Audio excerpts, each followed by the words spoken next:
Stay hot. Stay hot. The time is now. The lights are bright. Turning up the heat, doing it right. We're taking the stage. We're making a move. The energy's rising. We're in the groove. The mic's hot. Momentum strong. You're in the place where you belong. We're breaking boundaries. We're setting the pace. With Patrick Kelch leading the race. From the biggest headlines to the deepest dives. The Stay Hot podcast is going live. All right.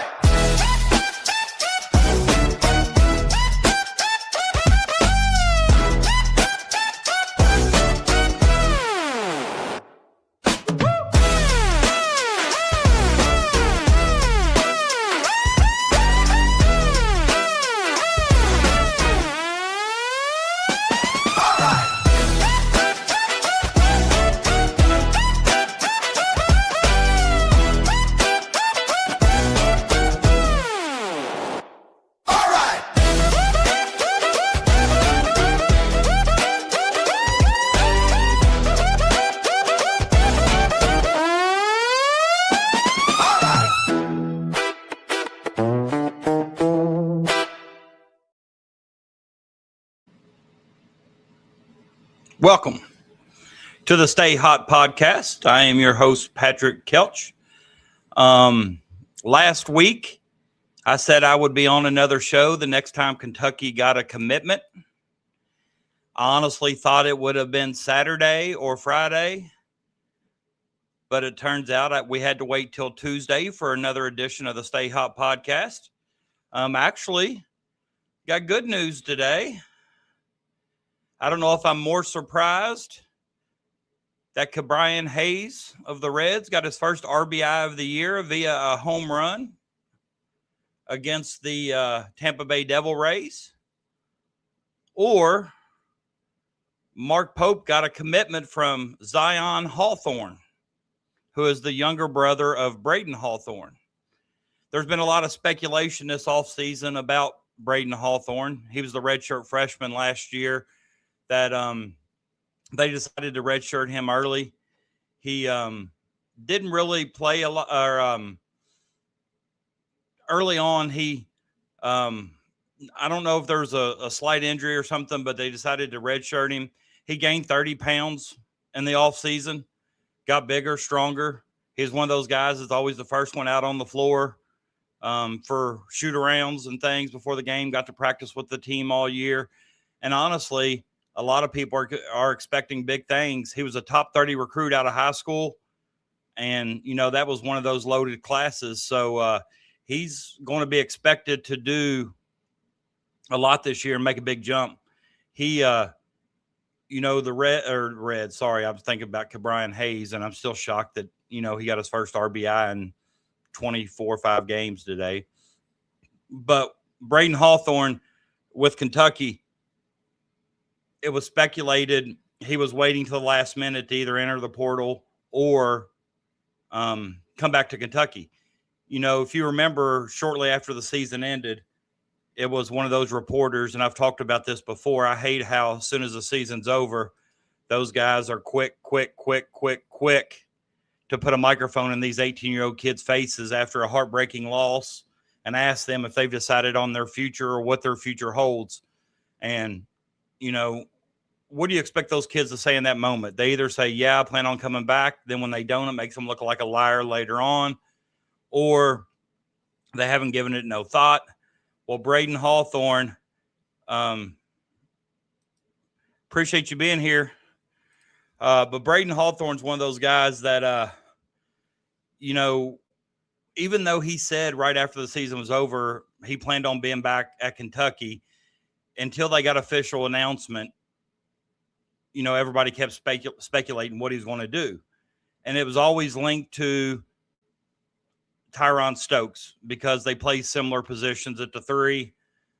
Well, if Kentucky gets Stokes, we expect Hawthorne to enter the portal.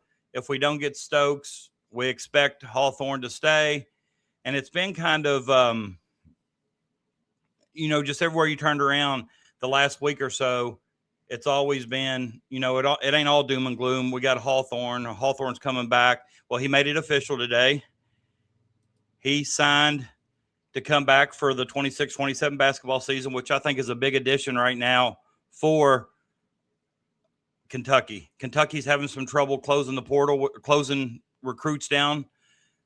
Once they get them on campus to visit, it seems like they're having trouble locking them up. We'll talk about that here in a minute. We're also going to mention that, it's very rare that Kentucky gets one commitment, but today they actually got two. And this is Zion Hawthorne, who is Braden Hawthorne's little brother. Now, I had a few people ask me today, had a few Twitter DMs ask me after the news broke a couple hours ago if this was one of those deals where they offered Zion to keep Braden. I don't have any information of that, but I promise you it doesn't hurt. These guys get a chance to play together. But what I will tell you is, at some point in time, when I get time to think about it, I'm going to do a Mount Rushmore of the worst kind of Kentucky basketball fans. And as soon as this kid committed, I saw it on Twitter. I saw it in the group chat that I'm in of a lot more diehard UK fans than me. And they wanted to put this kid down right away.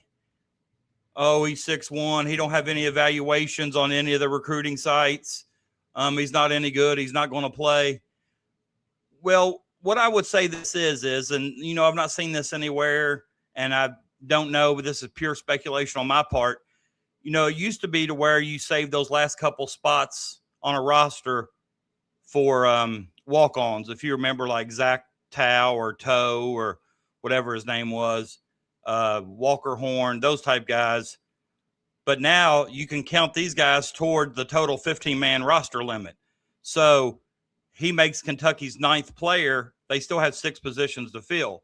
So this isn't one of those signings or commitments that I feel like he's going to be in the rotation early.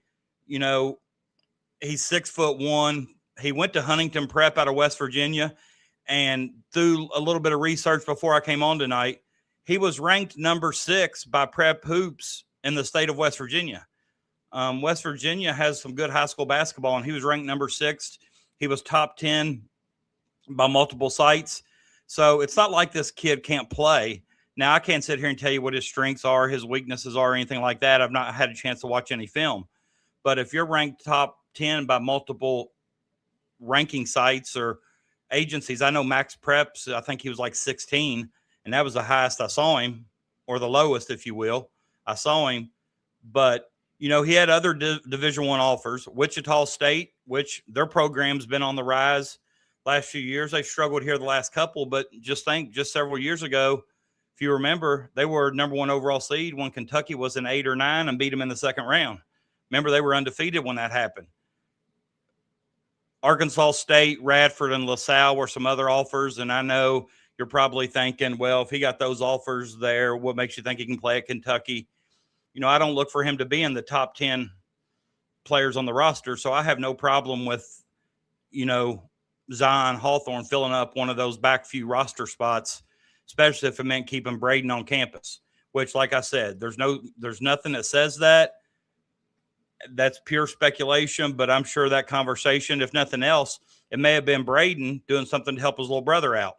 Hey, if you do me a favor here, I'm going to stay, but could you do me a favor if you got a spot? Could you hook my brother up? And I'm sure that's one of those things that, Pope seems like a nice enough guy that he would do that, knowing that he has to fill those spots anyhow. But, there's been a lot of, I'm with you, Holly, right here. I'm with you. And, I'm one of them at times, but I don't see any sense in piling on a kid for signing with Kentucky or piling on the coaching staff for giving this kid an opportunity to sign at Kentucky. Like I said, you get 15 spots to fill. I have no problem with it. Sorry there. I was just reading some of these chat comments. But,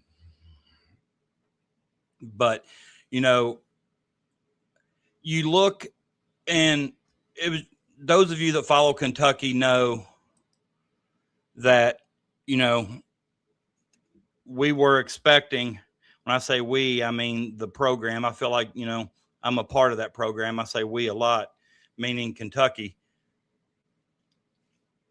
But ever since Donnie Freeman out of Syracuse entered the portal, it was said from day one that he was a lock to Kentucky. He was a lock to Kentucky. He was only going to take 1 or 2 visits. He came to Kentucky. If you remember, I think we even did a show either that night or the night after when they had the sheets up. The Banner Boys had the sheets up, said, come home, Donnie. And that's when the coaching staff drove by the house and they were on FaceTime with Donnie. And Donnie said, you know, hey, I see Rob and I see Stokes. I need one up there. And, you know, and I made a joking short today. If you've not seen it yet, check it out. And I asked, you know, for those gamblers out there, I asked if it was time for us to fade the Banner Boys because they had come home Rob, come home Donnie. The only one left is come home Stokes. And I hope he doesn't have, I hope we don't have the same result for him as we have the others. But I will go ahead and tell you, and, you know, this is, you know, not going to say a whole lot about it, but I don't expect Stokes to come here, and I'm not going to give it any more thought. I think he's playing mind games as well, using us as leverage, if you will. You know, we think he's made it clear he wants to go to a Nike school. It's been not say announced, but it's been vocal this week about how serious of a mix that Oregon is a part of his recruitment. Early on, everybody thought it was just Kansas and Kentucky. Kansas being an Adidas school, Kentucky being a Nike school. He makes it known that, you know, he's a Nike athlete or he reps Nike. And, you know, so everybody kind of got their hopes up he was going to be at Kentucky. But, you know, he's also put Oregon in the mix. But back to Donnie Freeman. Donnie Freeman was one of the guys out of the portal that I think Mark Pope targeted and prioritized really early. It was somebody he felt fit his system, somebody he felt like could maybe take the Wildcats to the next level. I'm not so sure about that. However, after he left the visit with Kentucky, you started hearing of all these other schools getting involved. I think you heard something about Alabama, Connecticut. Well, those two backed off kind of quickly for whatever reason. And then it was kind of like you even had insiders, you know, I'm not going to mention their names, but you had insiders on Twitter and everywhere basically predicting Donnie Freeman was going to be a Cat. You know, and I already had a song written up. It was going to be Donnie and the Cats. You know, I already rewrote Benny and the Jets to Donnie and the Cats. I had it going. I was ready. And then now I just kind of got to either change it up or trash it out because, you know, he committed to St. John's, which led to a whole nother discussion. You know, Pitino being the mentor, Pope being kind of his pupil. Why would, you know, and there's been a lot of Kentucky fans that jumped back on the Pitino bandwagon when he took the job and Pitino started speaking highly of Pope and of the university. He's always called Kentucky Camelot, said it's the best place to coach in NCAA. And then, you know, he even came back. He was seen making videos or whatever, you know, pro Kentucky, pro Kentucky, pro Pope, whatever. Well, they kind of swooped in last minute.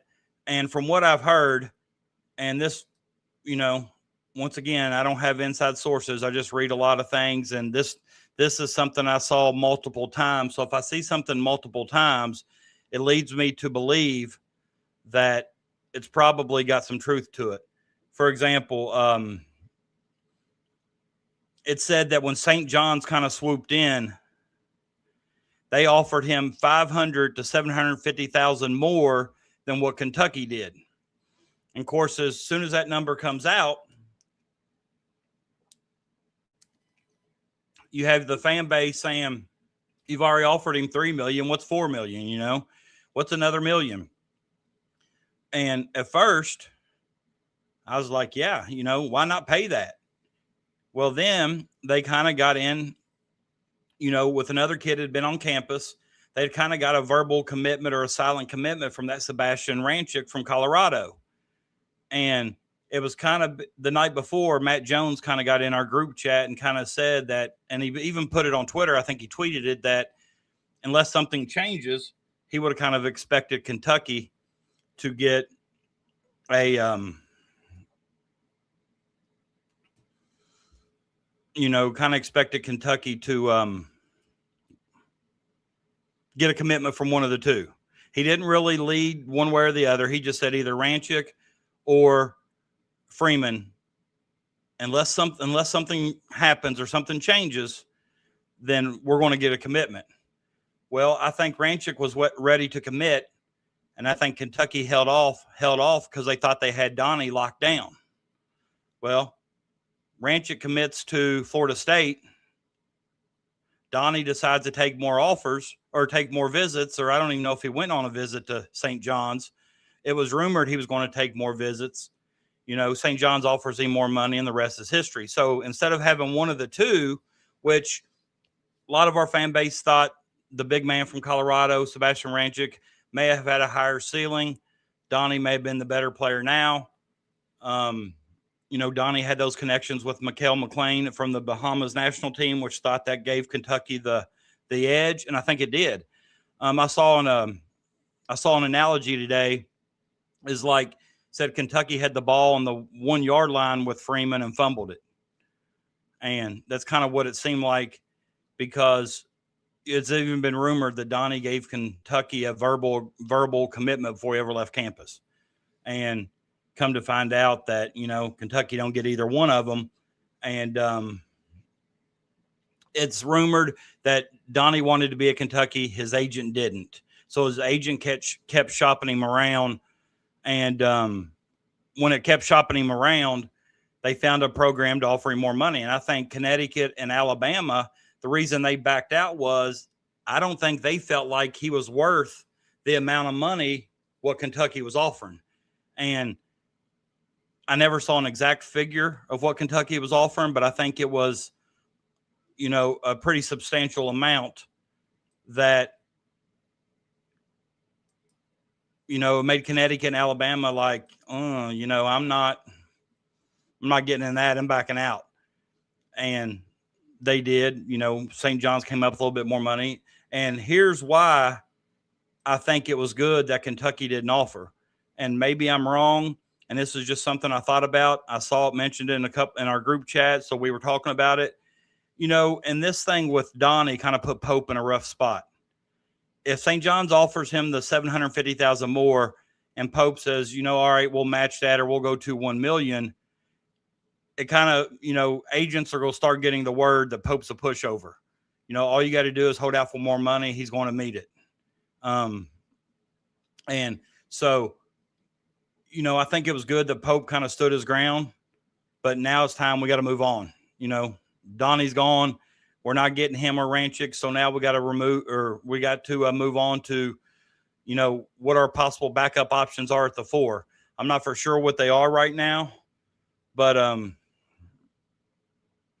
we've got to figure out, you know, where to go. I just saw a 4 from Iowa he was a stretch 4, just signed with Louisville. He's the one that hit the 3 to beat Florida in the NCAA tournament. You know, Iowa's got a lot of those guys' names that I can't pronounce, but he just signed with Louisville tonight, or committed, I should say, to Louisville tonight. So, you know, Louisville, who I think, and Louisville, you know, Pat Kelsey and Louisville have made it known early on that they're willing to spend the most money in the portal this year. And right now, I think they've put together a top 5 roster. I know they've paid for it, but they've put together a top 5 roster.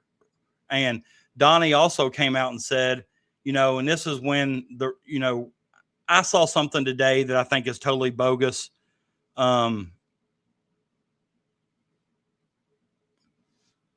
They said that Donnie's agent was out spreading the word and the news that Pope was racist. I think that's nonsense. I think that's, BS. I've not heard that or seen that anywhere. And I think Pope's actions speak for themselves when it comes to that. I don't think he's racist, but that was kind of what the agent was putting out there. And they said Donnie believed it, or Donnie let it affect his decision. Also know that, another downfall with Donnie is Donnie only played in 20-some games last year. He's had foot injuries. And with the luck Kentucky's had the last few years with injuries, maybe that's why that Connecticut and Alabama didn't value or didn't have the same value put on Donnie that other schools did. And, I'm kind of glad that Kentucky didn't overpay for him. I just wish we had a backup option at the 4, because I think that's a pivotal part of Pope's offense. I know so many times in the portal game, you got so many people, you got to reach out to so many people, you offer so many people. It's almost kind of like, sometimes it's a first come, first serve basis. I don't know why Kentucky just didn't just take whoever the first one was to offer. But, I forgot to share this while ago with you guys when I was talking about the Hawthorne brothers, but their mom tweeted this today. And I thought this was kind of cool. This was back in 2015. You got Braden, the taller one on the right. Well, it's my right. It may not be your right. It may be your left. And then Zion, the smaller one. This is their mom putting it out there. But if you look real close on, and this is probably when they went to a Kentucky basketball camp, those shirts look familiar. But if you look at the bottom of Braden's shirt, it looks like he's got a Kenny Payne autograph on the bottom there. So I thought that was kind of cool, that these two guys may not be the most talented players. These two guys may not be, the most skilled or most talent, but they want to be at Kentucky. And I think that says a lot. If you want to be someplace, you play harder, you try harder. I think we've had some players last year that didn't really want to be at Kentucky. And that's kind of what scares me about Stokes. He's made it known and made it, he's been verbal about how he doesn't want to be at Kentucky. So I'd be kind of a little weary of, a Darren Peterson type situation this year at Kansas, where I don't want to say load management, but he sat out quite a few games. But I thought this was kind of a cool picture. Obviously these two kids want to be at Kentucky, and I think that says a lot. I also talked about how Coach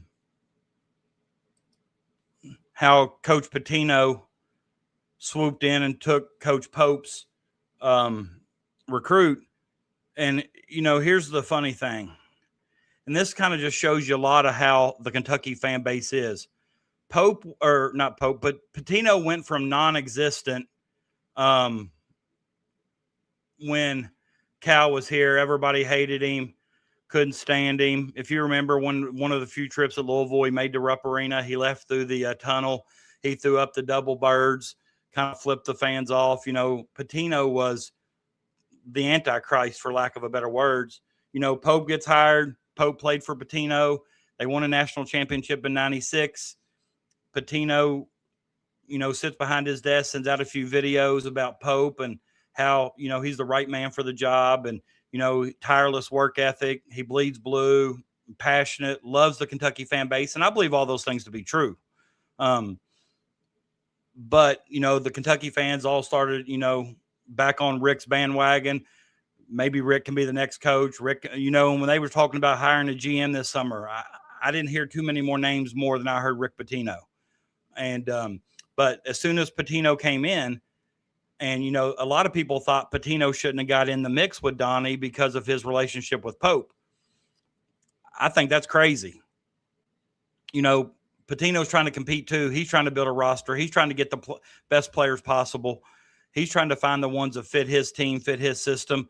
And it doesn't matter if Richard Pitino was after a recruit. I see Rick going at it the same way against Richard as he did against Pope, and vice versa.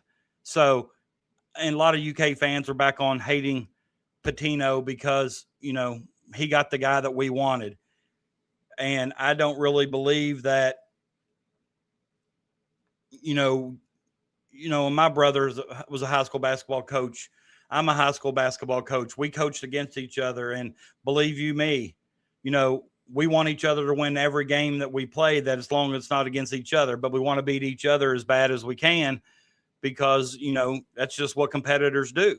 So I don't find any ill will towards Pitino at all. But when I was playing around today, thinking of the podcast, thinking, I came up with this graphic here, and I kind of made this graphic, used a little bit of AI for help, but it's kind of like, if you look at the mug, Pitino, it says headmaster, and under Pope's name, it says pupil. So basically, it's kind of like the teacher teaching the student a lesson. And on the board, how to build a winning program, defense, rebound, recruiting, toughness, and win. And, I was just playing around with this, but, it's kind of like what it was. Pope has never coached at this level before. And a lot of people questioned if Pope had what it took to coach at this level 2 years ago. I think we were kind of, I'm not going to say tricked or whatever, but I think we were kind of, I don't like saying tricked, or I don't like saying forced, but, a lot of people didn't like the Pope hire when it was announced. But it seems like in a matter of a week, everybody jumped on board, filled up Rupp Arena with 25,000+ people and cheered for Pope. And at that time, Pope's first year at Kentucky, he had a good roster. They won a lot of top 10, top 15 matchups, made it to the Sweet 16. And,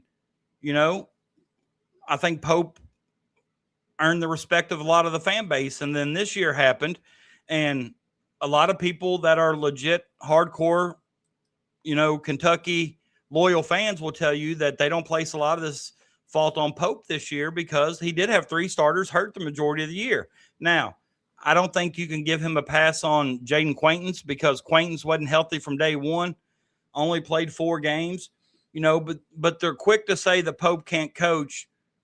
Pope did beat Pitino and who else? He had several good wins this year. And so I don't think the point is that Pope can't coach. I think Pope's having trouble recruiting because I think he's having trouble relating to the athletes these days.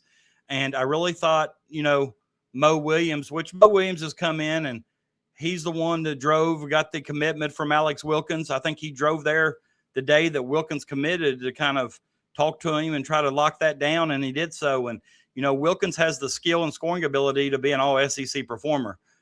Some people think he'll even be a lottery pick in the NBA when he decides to go. I've seen that multiple places. And we still got probably our best guard since the Pope era. And I know it's only been 2 years, but, Zoom Diallo is a really good guard. Now, the other pieces, I still think we need a knockdown shooter.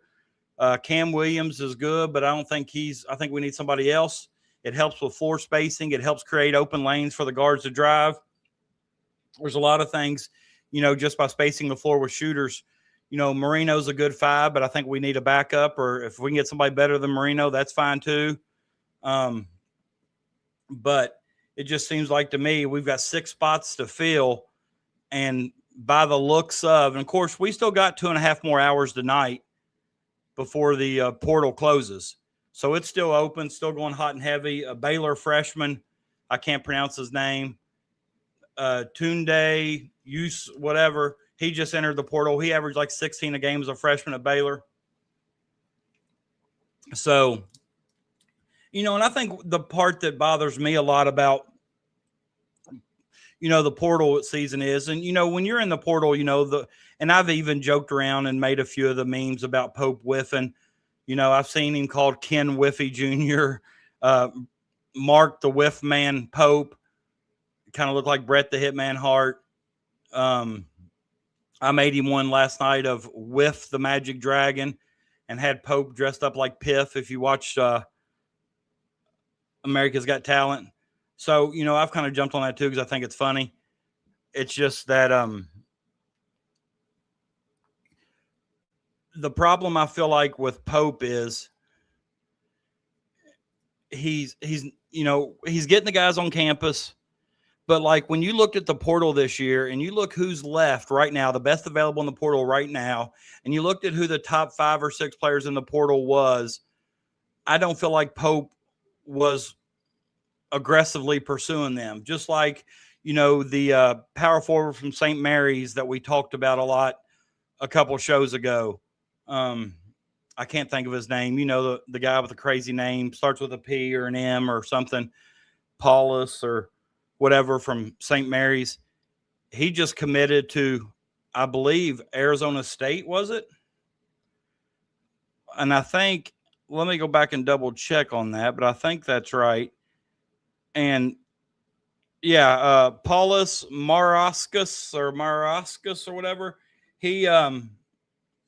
He committed to Arizona State, and that's where his St. Mary's coach went to, was Arizona State, and he actually had a visit scheduled, I think, for tomorrow or Thursday. And he kind of like, hell with the visit, I'm just gonna go ahead and commit. So and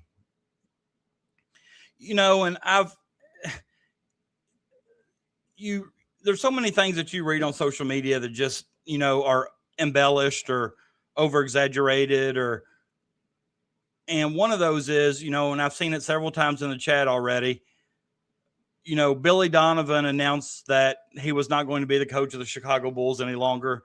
And I'll be honest with you, I don't even know if that was his decision, if that was the Bulls' decision. I'm not sure. Yeah, he was a quarterback and a point guard for Notre Dame, I believe. But he made me forget what I was talking about. Who was we talking about?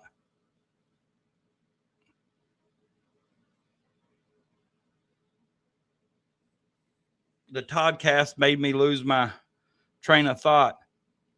But anyways, I know the Paulus guy, he's going to Arizona State, and Kentucky just zoomed with him early to gain interest, and that was kind of the end of that. Billy Donovan, that's right. Like I said, I don't know if it was Chicago's decision or Billy's decision, but the first thing that I saw come out after I saw that he would not be returning to the Chicago Bulls was he was going to be the Orlando Magic or the University of Kentucky. None of that came from Billy Donovan's mouth. And if you remember, the same thing kind of happened this year. I think that was North Carolina's number one pick. I think Billy told North Carolina the same thing he told Kentucky. I will not talk to you about a college coaching job until my season's over. And by the time the season was over, I think Kentucky had already hired Pope, and you saw North Carolina had already hired Mike Malone. And, I've already seen they need just multiple things. Kentucky needs to hire Donovan as their GM. Kentucky needs a GM. Now they need to hire Donovan. Now Donovan's going to sit out a year because he wants to take the Kentucky job. Well, the Kentucky job may not even be open. And I know everybody's down on Pope right now, and everybody's upset about Mark Pope. And, he hasn't really crushed it in the portal. He does have two good recruits in Diallo and Wilkins. But who's even to say that our job's going to be open? And I'm not real sure. And, for us to go ahead and throw that out there, it's kind of like we're giving up on Pope already. And I get it. It's easy to be frustrated right now. And I saw one of the Kentucky, trying to think what media person it was. It may have been Dylan Ballard. It may have been somebody else. I'm not real sure. But somebody had kind of mentioned today that, this Kentucky basketball is at rock bottom. And they're definitely, I don't think we're as bad as the Billy Clyde Gillespie years. So I wouldn't say rock bottom. However,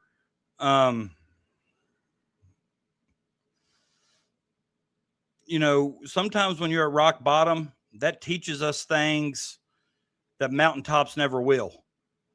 Rock bottom teaches us lessons that mountaintops will never teach us. But for us to be considered the best fan base in the country, Big Blue Nation's the most passionate fan base, the best fan base, I can tell you what we're not. We're not the most supportive fan base. We're not the most loyal fan base. We just keep waiting for something to happen so we can turn our back. And but like I said, if you're frustrated right now with the direction of the program, you have every right to be. But let this season play out before we start calling for a coach's head. Let's, and I'll be the first to say it, when the season starts and we're playing bad and we're struggling, you won't see me hold it back on here. I'll get on here and I'll tell you what I feel. But I think sometimes we're on here, creating or bringing up problems that, don't even exist yet. But, or, we're talking about already hiring a guy for a coaching position that's not even open. And, we can say, oh, well, they don't see this on social media. Yeah, they do. The players see it. The coaches see it. Not only that, I'd say the coach's family sees it. I saw something today that somebody said, well, what do you think, the Pope family is thinking right now? Then the first comment was, well, who cares? They signed up for this. Well, no, they signed up for him to be the head coach, not to be questioned and, kind of tore down with every decision he makes. And, with the portal now and NIL and all this money being thrown around, that Thomas, I don't know how you pronounce things, Hoff, whatever, from Florida, he's a first-round draft pick, and he's coming back. So it's a totally different era right now. But this era of college basketball with the portal and the NIL and the amount of money being thrown around at players, it's ridiculous right now. And you're going to see players come back. And here's the thing. It used to be where the Kentucky brand itself got players. There's no doubt about it. I used to say that Kentucky coaches didn't really have to recruit because it's kind of like UConn women, South Carolina women. If they come at you, they got a good chance of signing you because of the program, of what they created, what they've built, how you always got a chance to win a national championship. But, there's a couple of things. I agree, Holly. Holly says they effed up on Ranchick. I agree. But the positive to that is now, and I don't think it's going to matter, but they should have a lot more money to throw at other people to make sure they're not outbid if they really want somebody, like happened with Donnie. And, something else, most college coaches get 3 years. I'd say if Pope struggles this year and we get up around the 13, 14, 15 losses again, I think when the boosters start threatening money, I'm going to quit giving money. I'm going to quit donating to this fund or that fund or whatever. Then, I see that's when you'll see changes happen. But there's two power forwards out there. You got Graves from Santa Clara, if you remember that guy, played in the tournament. And then we have the Momchilovich from Iowa State, who, when he first entered the portal, he was going to the draft. And then after going to the draft he had a do not contact tag on. I've not seen where he still has that. The only team I've seen him linked to is Florida, which what's going to happen this next year, I have a feeling, is I think there's will be about 3 or 4 teams that are going to be so much better than everybody else. Duke being one. Their roster's loaded right now. Of course, Florida's roster is going to be loaded because all those guys are coming back. I'll tell you what I would like to see happen. Honestly, I would like to see Kentucky just pass on from Stokes, move Cam to the 3. There's pretty good sources out there now saying Stokes is pretty much going to Oregon. I've seen that multiple places for a few days now. It's not me being negative. I just don't think he ever wanted to play at Kentucky from the get-go. And when you don't want to be somewhere or play somewhere, I truly don't, no matter how much money you give, I don't think it's going to matter. So let him go. We can use Hawthorne and, Cam at the 3. Then you can have throw money at Momchilovich. I think he's the perfect 4, in my opinion, for the Pope system. High basketball IQ, just a really nice player. But there's also another guy I like to see him go after is that McNeil from NC State. The guy's a sniper, packs around a flamethrower. Just a shooter that they need to help spread the floor. And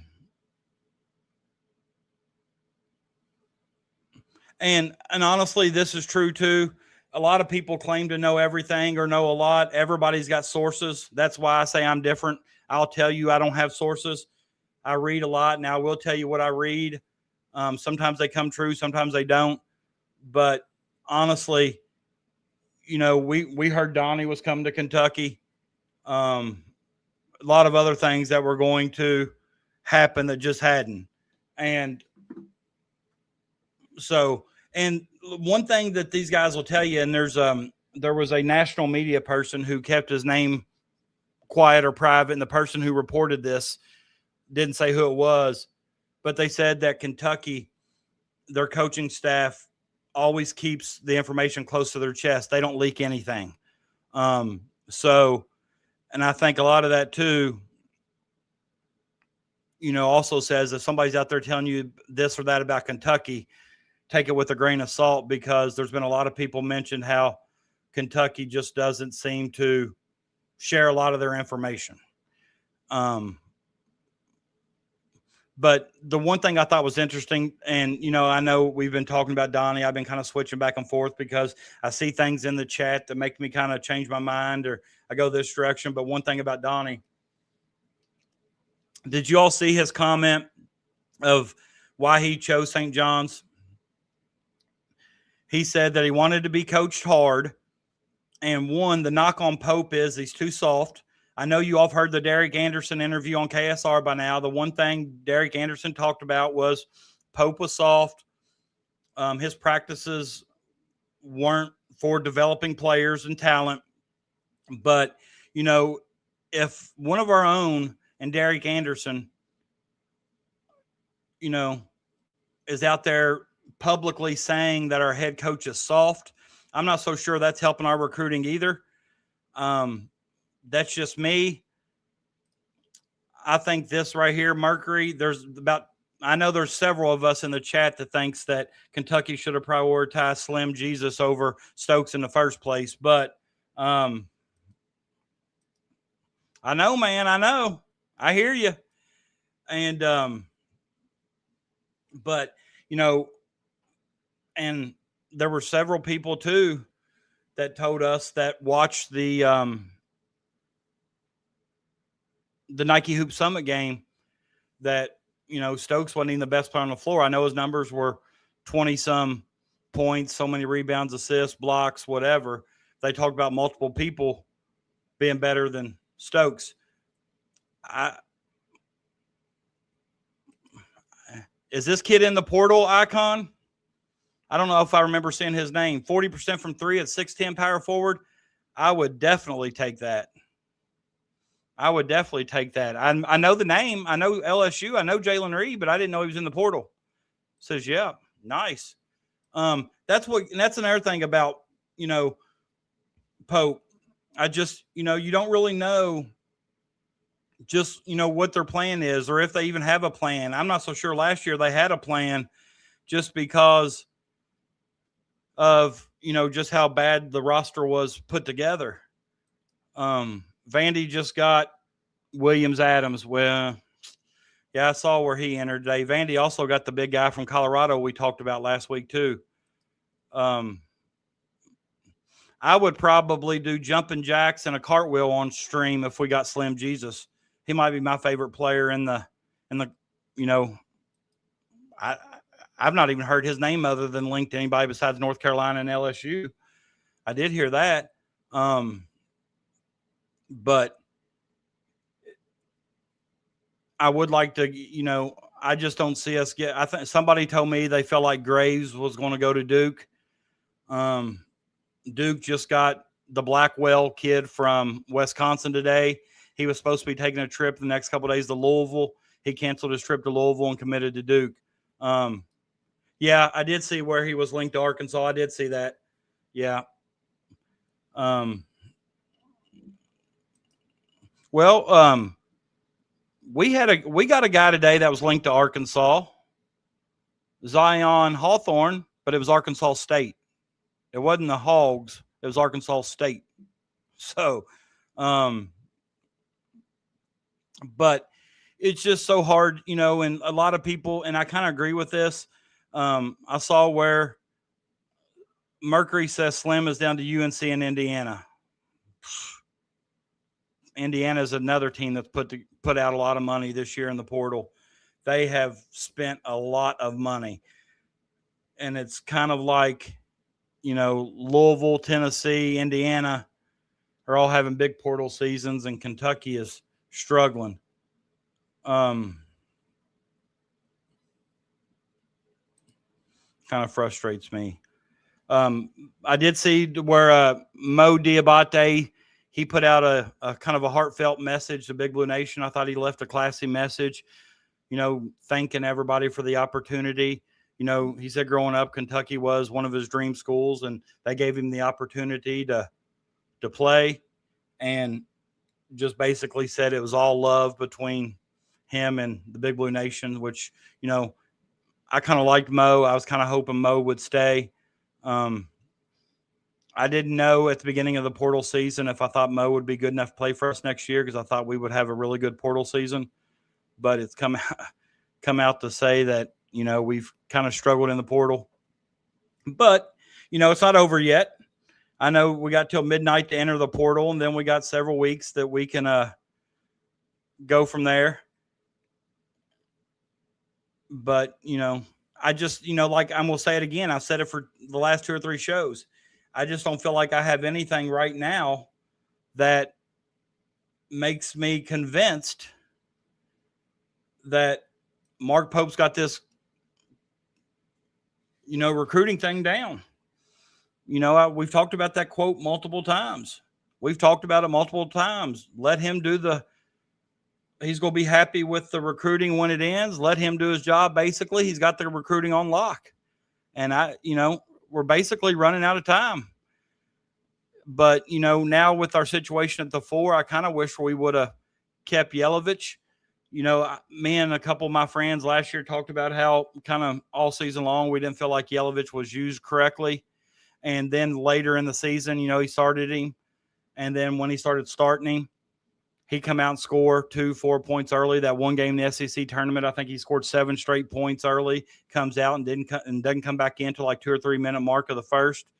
But, you know, but I'm not, you know, but I'm not getting on this, you know, bash Pope train just yet. I'm gonna give him a chance this year. If he don't get things done this year, then we're just going to have to cut our losses and go on. But, you know, and I think that's one of the good things about Mitch retiring is I don't think Mitch would have got rid of him regardless. I don't think Mitch likes coaching searches. He did hit it out of the park with Stoops at the beginning. He hit it out of the park with Will Stein, it seems like. But another thing about Pope too, the last time we've heard from Pope, I think was the Dave Baker show on that Monday after they lost the NCAA tournament. That was back in beginning of March. You know, you're the Kentucky head coach. We want to hear from you. I want to know what's going on, but that doesn't seem to be his style. So that's just something we're going to have to deal with. But, you know, and I think it's, you know, I'm going to make this statement here and then I'm going to play you a sound afterwards. But I think we would have had a much different season if we had been able to play all year with no injuries. Duh. You know, it's kind of a Captain Obvious type statement, but, you know, so it's not 100% all on Pope. But then again, you know, when you're the head coach, you're the one that's responsible. I know a lot of head coaches that have lost their job for things that were out of their control.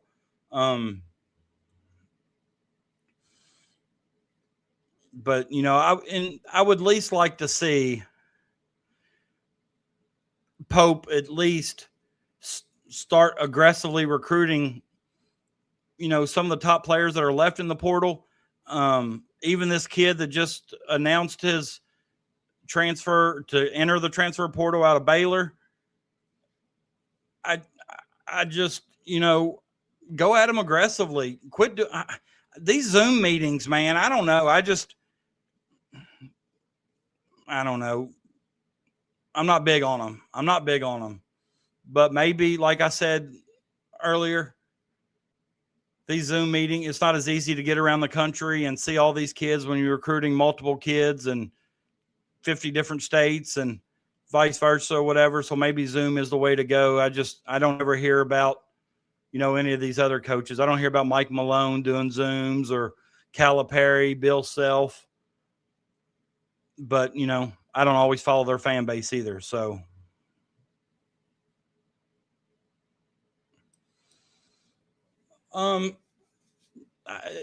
there's some truth to this. Once this season starts, I don't think we can't say anything about the injuries last year. It's over with. But his stubbornness, with the substitution patterns, the things like that, I would just honestly, sitting here thinking,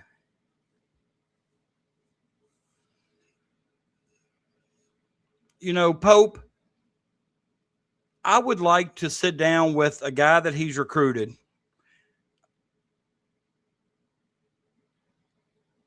and ask them, what was Pope's pitch? What is Pope saying that's turning off a lot of these guys? Is it because he's so system oriented? Is it, what is it? Why is it that everybody is saying that these kids just don't want to play for Pope? Pope's having trouble relating to these kids. But why? Holly says Dusty May seems to be the only coach that can assemble a portal team. Well, I can tell you this. He did win a national championship with all 5 starters from the portal. So, yeah, Dusty May's got it figured out. I have heard a name linked to the AD position. I think her name was Candace Lee. I don't know who she is or what her role is or whatever, but I think we also need to worry about getting us a GM. Keegan Brown, I thought, was going to play the GM role, but obviously he isn't.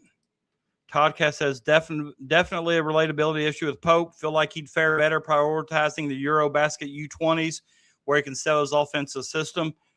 That may be true. And, I've seen a couple videos this week of a couple guys from the Eurobasket League. I don't know what kind of issue eligibility is, but I wouldn't think it'd be an issue when you got guys from the G League that are eligible immediately. You got guys who have played in the G League or signed NBA contracts.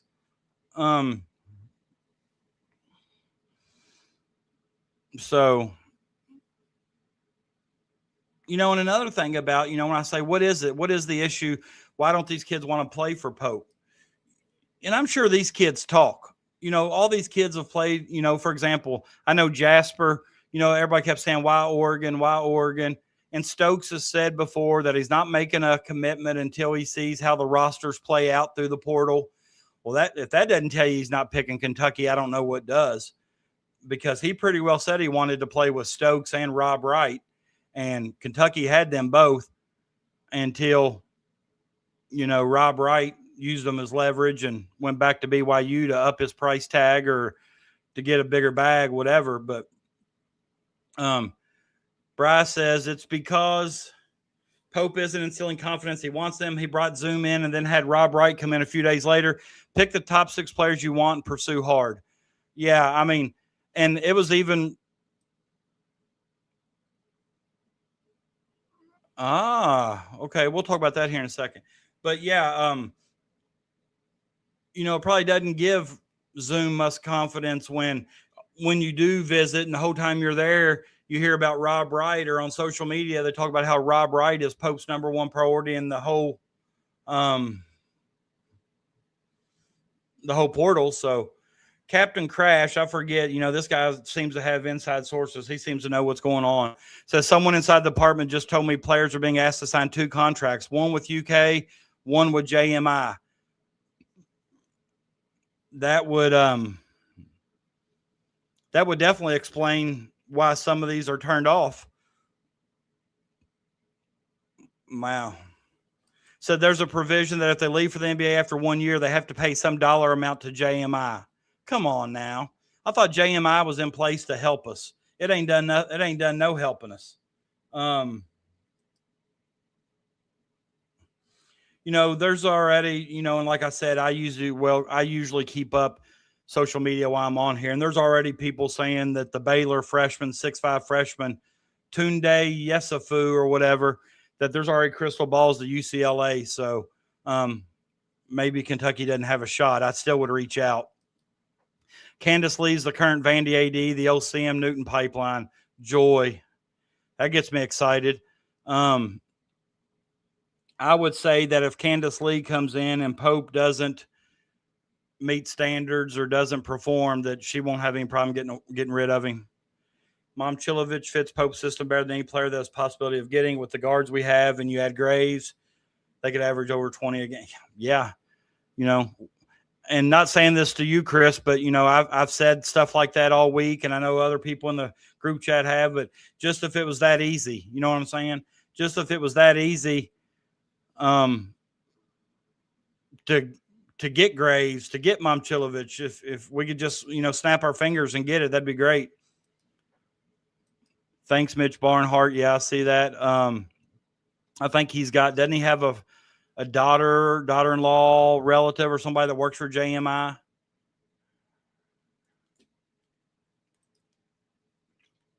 Mothman says Andy Bashir going to get his butt. Yeah, and that leads me. Did you all see that comment Andy Bashir made today? He says, I'm losing confidence and growing increasingly concerned with the management and decision-making at the University of Kentucky. My concerns include the creation of a new $1 million job, and we know what he's talking about there. That's the job they created for Mitch Barnhart that has no defined duties, and the announcement that the new dean of law was the only candidate not recommended by law school faculty. I've been told that despite previously saying the dean must be approved by UK's Board of Trustees, and if I'm not mistaken, the governor appoints the Board of Trustees, the university has shifted and now states that approval is not needed. I worry that these actions are related to certain donors pushing partisan and something outside influence onto the university, undue outside influence on the university. I hope students, faculty, trustees, and the community attend this week's board meetings and ask the tough questions that should be answered. Obviously, when I saw that, I like Andy Bashir calling him out, because you know why? You know what the university didn't do? I'm talking about Eli Capilouto. I'm talking about Mitch Barnhart. I'm talking about whoever.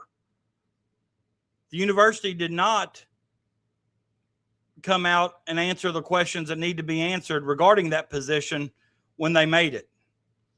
That may have been their plan to get Mitch to retire, was to give him a job, $1 million with no defined duties.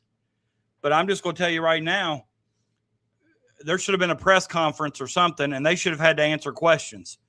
So I'm all for Governor Bashir coming at him and, kind of demanding people go to that meeting and kind of demand him answering the questions that need to be answered. Because I just read it, Brad. Did you see it? I can put it back up there, but for some reason it's blurry. Basically just saying that he's concerned about the university and creating positions worth $1 million that have no defined duties. And, and that's all we've all said for some time now. I remember when that position first came out, or the news first came out that, Barnhart was going to have a position in the department. I think it was like $995,000, $975,000.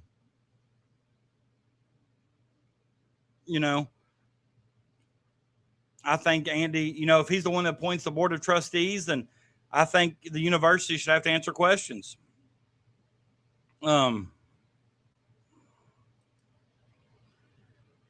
Who's Andy Brazier? Isn't that one of those things that women wear, a brassiere? Who Cars? Is that Frank Carr? Dustin Carr? Barnhart is a con. Says the Mitch Barnhart deal is on the level of the no-show Kawhi contract. We need Pablo finds out. Yeah, I agree. And, this is the way I feel right here. I won't make this a political show because a lot of you aren't going to agree with me politically anyhow. I can tell by Keith's comment he doesn't agree with me politically. But it doesn't really matter what the political side you're on, whether you like Andy or not. He's right. And it goes back to accountability. Somebody needs to hold the university accountable. That's basically $1 million a year they're just giving away for somebody to do nothing that has no responsibilities or no duties. So it has nothing to do politically. I mean, I wouldn't care who was in that position. Call him out. Hold him accountable.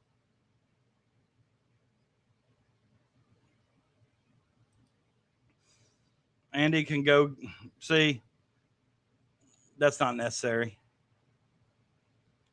Because he's calling the university out for paying a man $1 million. And I'll bet you right now, Wildcats 70 Kentucky and Keith Doran are two of the same people that probably cussed when they found out that the university was paying Mitch Barnhart $1 million to sit in an office and with no duties or no responsibilities.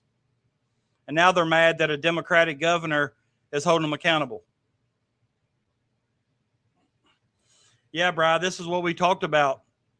A lot of people are saying this is rock bottom for Kentucky basketball. And I said I don't think it's as bad as the Billy Clyde years, but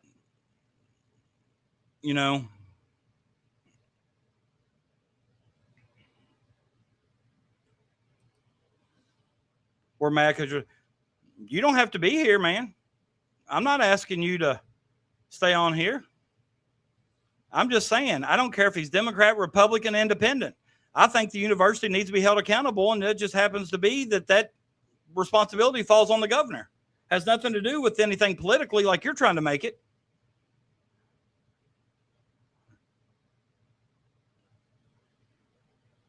Regardless, I just want the university held accountable.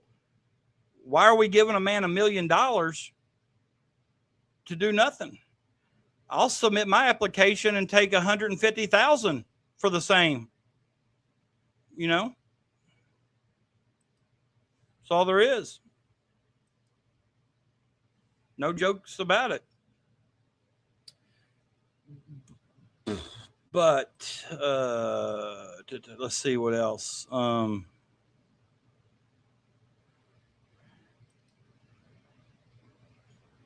They're also,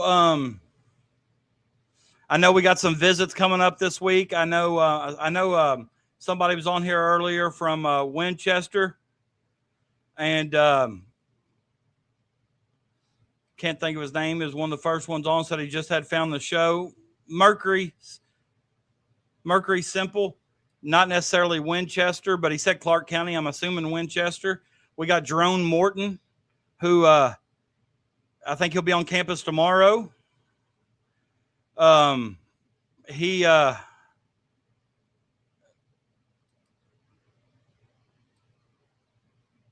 trying to see. He's from he started out at Morehead State, stayed there a couple.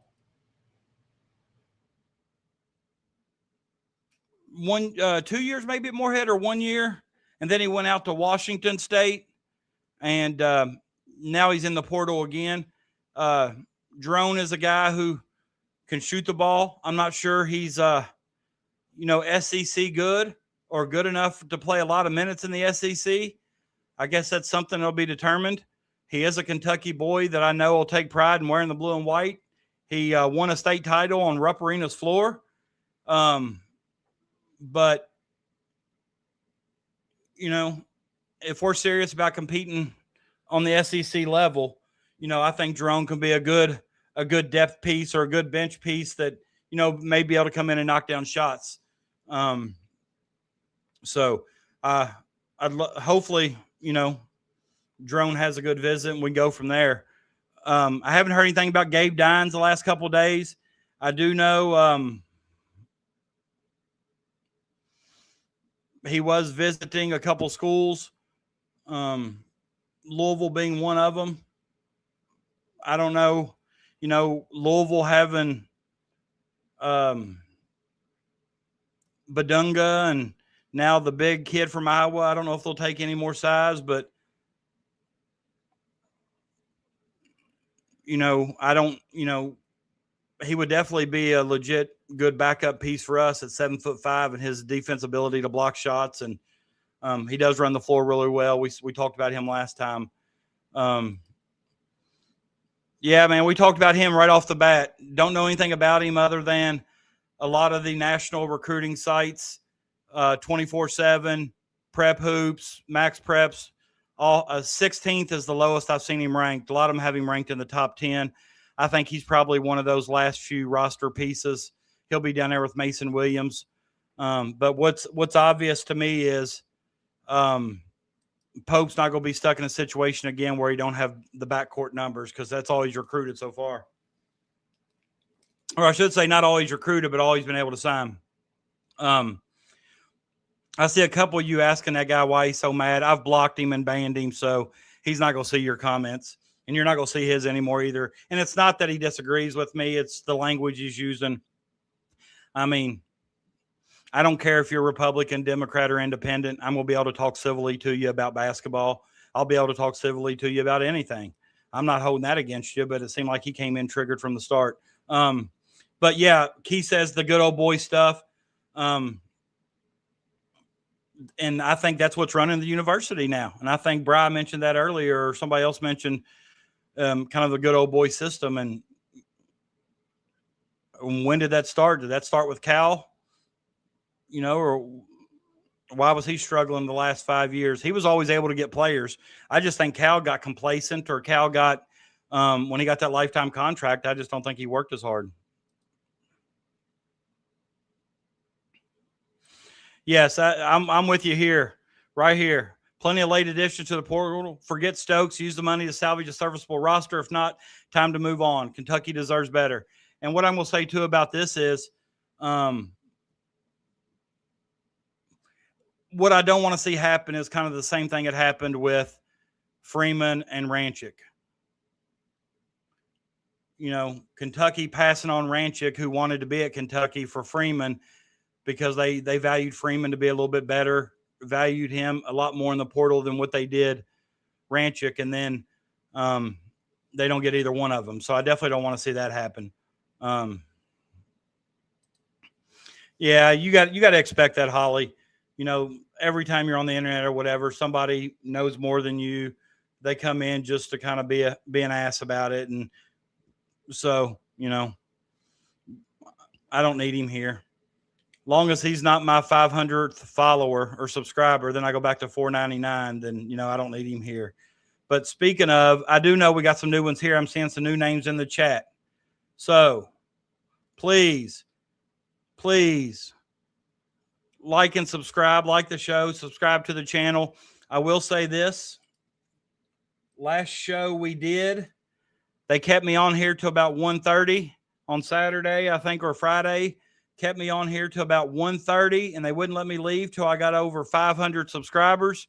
And the moment I got 501, I went to bed. So, but if you're new here, please like the show.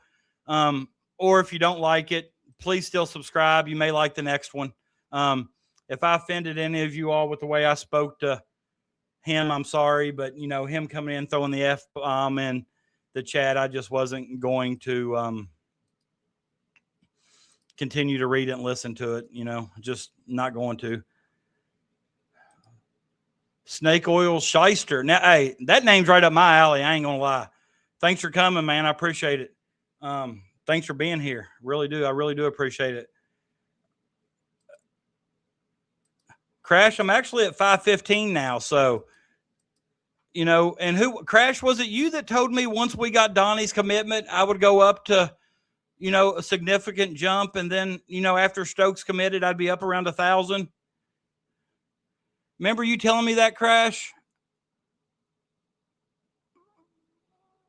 I appreciate it. I'm not going to be on here that late again tonight, Bri. There ain't no joke. They kept me on here too late the last time. I'm not doing that again. I got to work tomorrow too. But hey, Jay, glad to have you back, man. Appreciate it. Oh, Rancic, okay. And yeah, see, I think you jinxed us. Yeah, I think that night before I jumped in bed, I may ate me a little Debbie cake. I'm not going to lie. But I'm not going to lie, guys. It's kind of already making me sick to my stomach that Indiana, Tennessee, and Louisville are putting together these rosters. Indiana and Louisville are both top 2, top 3 portal classes. I'd rather ride shotgun with Tiger Woods than have to root for any of those guys. I'm just being honest. My favorite teams are Kentucky and anybody that plays Louisville and anybody that plays Duke. And right behind that's anybody that plays Indiana or anybody that plays Tennessee. And I told you all about my dilemma last time. You know, I got a cousin that just committed to play for the Lady Vols. And I'm going to have to root for her, you know, and it's cool. But, you know, that she's playing in the SEC and she may get to play at Memorial, you know, every year. But tough pill to swallow knowing she's wearing that ugly orange color. I thought about doing a little WWE, David. We might see if we can do that one time when I ain't got anything to do. I definitely like a little wrestling. I'm hoping it's the McNeil kid from NC State, Keith, or the Nickel kid. Was he Vandy or where was the Nick? No, Nickel's SEC kid. Is it Vanderbilt? LSU?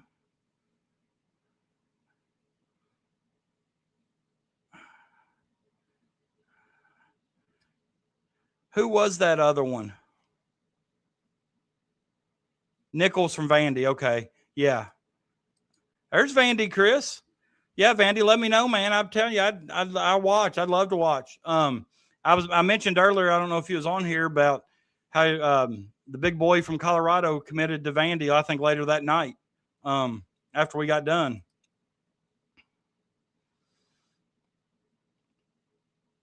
Right. And I get that. I get that, Icon. I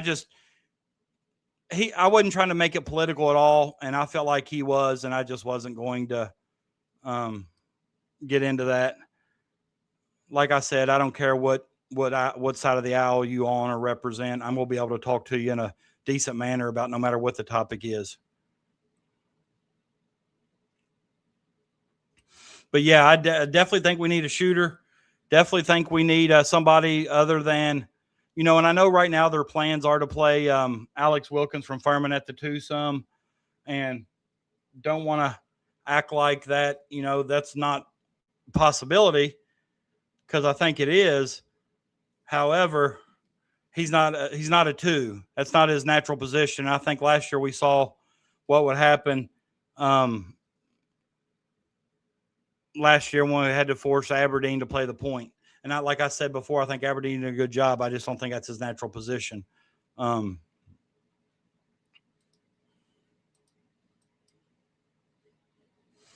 to check. Well, okay, but my the title of my stream is, and give me your thoughts. Yeah,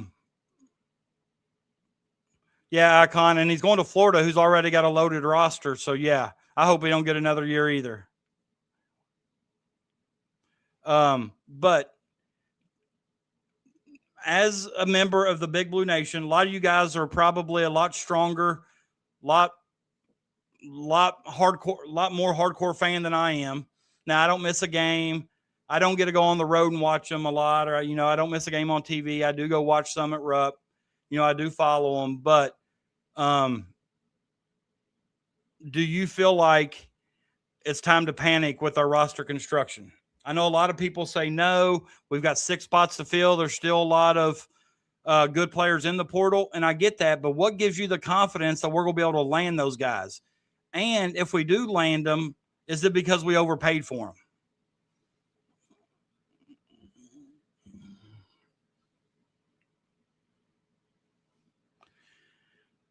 But I'm Holly, a voice of reason. She's not ready to panic yet. Brandon says he is. I'm kind of leaning more towards Brandon than Holly, because Bryce says, I'm such a super fan. I have a Wildcat as a pet. This is my man right here. This is my high school basketball coach right here. It's my man. Best high school coach in the world right there. And if he says no panic, and that's a man I got a lot of faith and trust in, so he'll draw me back towards the middle.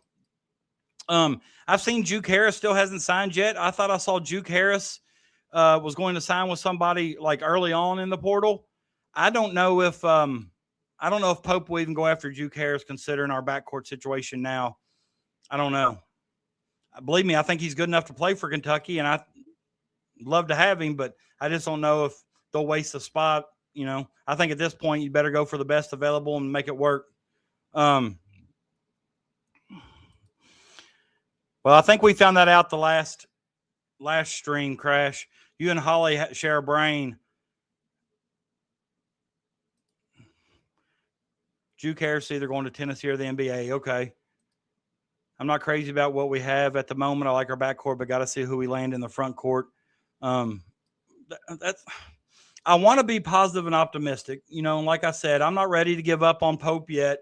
I'm not going to sit here and bash him all season. I'm probably going to have multiple streams where I don't understand certain things in games. Like this year, it totally didn't understand me, or I totally didn't understand how he was using Yelovich or how effective it was in the way he used that kid. And this is what a lot of people said tonight.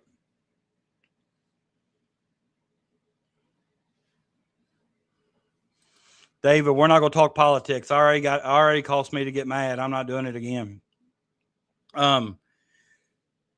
Juke Harris does not play defense. Did you watch Kentucky last year? They didn't either. And I think this is one common thing of most of the fans that I've talked to and I've seen on Twitter. I've not seen anybody say that they don't want Pope to be successful. I think because he played at the university, won a national championship at the university, he clearly is passionate about the University of Kentucky. He bleeds blue. I think we all want to see him to be successful. And I'll be honest with you. I think he tried with Donnie. I think he's putting time in with Stokes. I think he's working hard. There's just something not right. You know, as Brandon said, there's clearly problems. You know, if you remember, I said on the very first UK stream I did, I would like to have it to where we can't live in the portal every single year. I know Michigan won a title this year.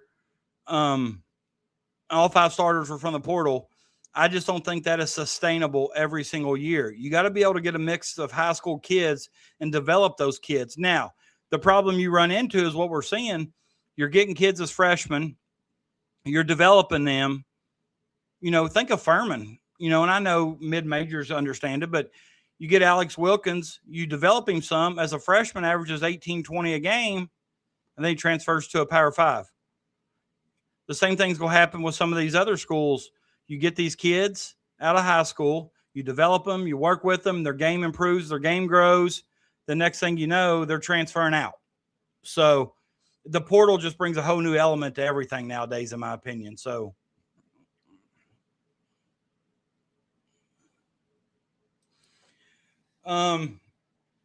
Chris, we talked about this.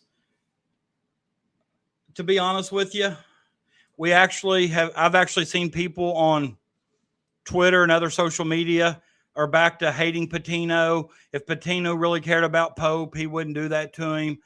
And my response was, in competition, there aren't any friends. They're all recruiting the same players. Pope had the chance to match his, I think it was like $750,000 more than what Kentucky offered. But honestly, don't think that you can be upset with Pope for going out there recruiting the same kid that Pope is. It's funny you say Pitino gave Pope a great lesson. Did you see that, Bri? I put that up earlier. I made this today on AI, and it's Pitino teaching Pope how to build a winning program. Yeah, but this is what bothers me too. we passed on a kid who ready to commit here. We wanted him. Holly says everybody loves Will Stein. Well, yeah, he got a commitment from the number 2 quarterback in the country. He's brought in a few more players since. I think he even got a commitment today. There's a linebacker I read about to commit. But if you remember, when Pope came in last year and signed those people, I think Amari Williams was one of the first from Drexel to sign. Everybody loved it. If you remember when Cal came, that first class with Bledsoe, Wall, Cousins, everybody loved it. When things are going well, Kentucky is the best fan base in the country. We find out what true friends we really have when things aren't going as well. And that's why I said rock bottom teaches us lessons the mountaintops never will. And I agree with this. Kentucky will never be a football school. Now, I think since the NCAA has went to 12 teams, the championship in football went to 12 teams, I think there may be an outside chance Kentucky can make that 12. And that's kind of the way I believe too. I think that we need to look into some JUCO kids like we used to do in the past. Case in point, Yaxel was a JUCO kid. Why did we get away from recruiting there? I agree. And Ben, honestly, my thing too, if use the G League more, if we can use the overseas. I see where, there's a Stojakovic or some kid from, I think, Serbia that his highlight film is going all over Twitter. He plays in the Euro Basket League or something, under 20s.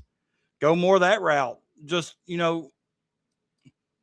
there's got to be something, and what we're doing, having these Zoom meetings, which I'm just totally flustered over. And I don't know why, but I'm just totally flustered over, I don't see all these other schools having Zoom meetings to gauge somebody's interest. If you go talk to that person or player in person, and that's why you've got multiple coaching staffs. Thanks, man. If you get a chance, subscribe. If you haven't already, I appreciate it. Thanks for being here. But you might be able to gauge a little bit more interest, in person than Zoom. And I'm tired of this. I think the last time he had a lead show was the Monday after they lost in the NCAA tournament. We've not heard nothing from Pope since then. Bunch of Florida State guys hitting the portal. Well, I never thought about that after Ranchik committed there. There's probably some guys there in those positions that that may see their playing time diminish or whatever, that may be looking for a new home. What did I say? That was an accurate. Pitino did donate for football and spent more for Freeman than. Yeah, that was one of those videos I think he did sitting behind his desk when he said that he was going to donate to the NIL fund. And it was rumored, I don't know if it's a rumor, I think it's a fact, that they, or at least Donnie Freeman's camp said it, that St. John's offered between $500,000 and $750,000 more to get him to St. John's. And honestly, I kind of agree with why Pope didn't match that. Then every agent's going to, walk all over Pope. But, at this point in time, we're 6 roster spots short, and I'm not one for taking somebody just because and that's what I've tried to explain to a few people today that I've talked to. I know there's other people out there, but those other people that are out there, are they SEC good? Are they Kentucky good? Because we've had players in the past that haven't really been SEC good, and I don't want to just pick up anybody just for the sake of getting somebody. You know what I'm saying?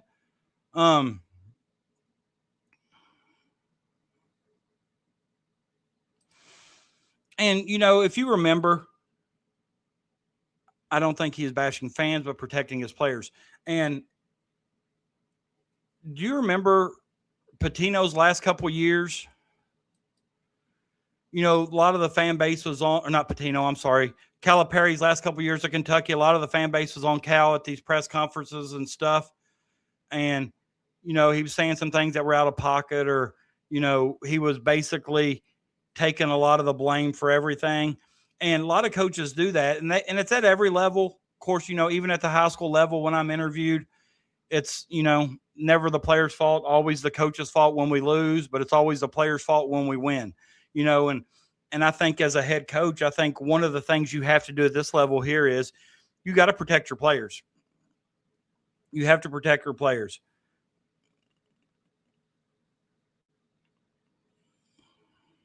Bryce says he made some underhanded comments about the fans.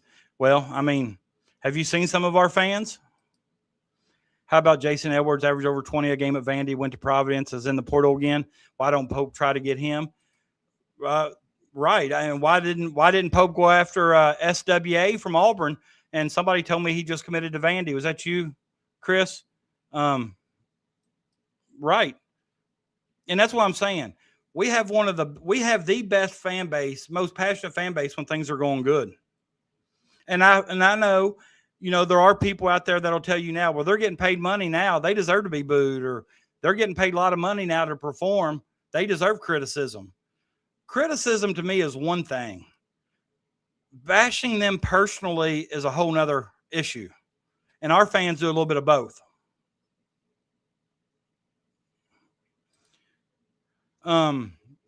Defending himself and trying to point out that things aren't as bad as some claim isn't the same thing as targeting fans. There's a quote out there.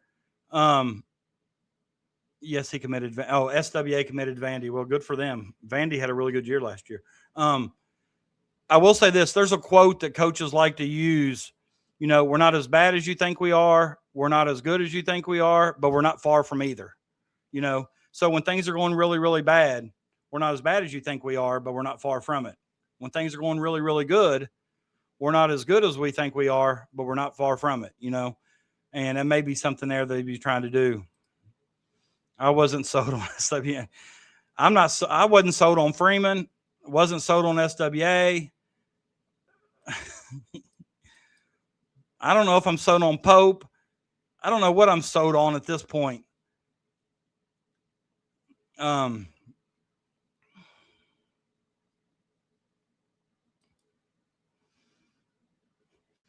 Oh, thanks, man. Appreciate it. Been a fan really following Riley and Dampier. Wow. Man. Thanks for being here. Hope to see you back the next time. Yeah, the Baylor kid is in the portal that we recruited before. Larry, we talked about that. There's already people that are predicting crystal ball to UCLA. So I don't know what they know. I don't even know if you can believe them.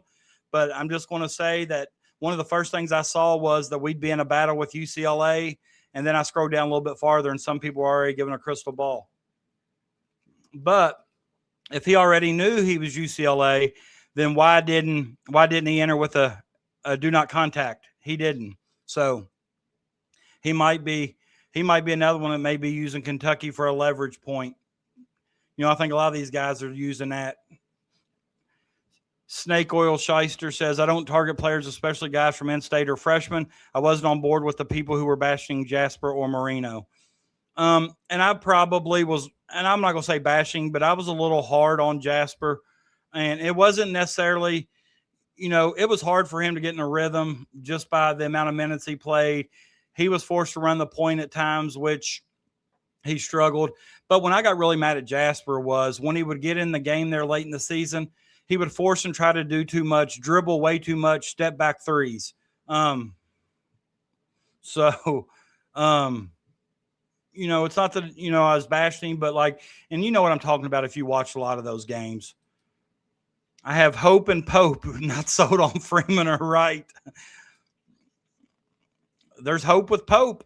If you remember, I did a Saved by the Bell parody on where there's no hope with Dope. I did There's Hope with Pope.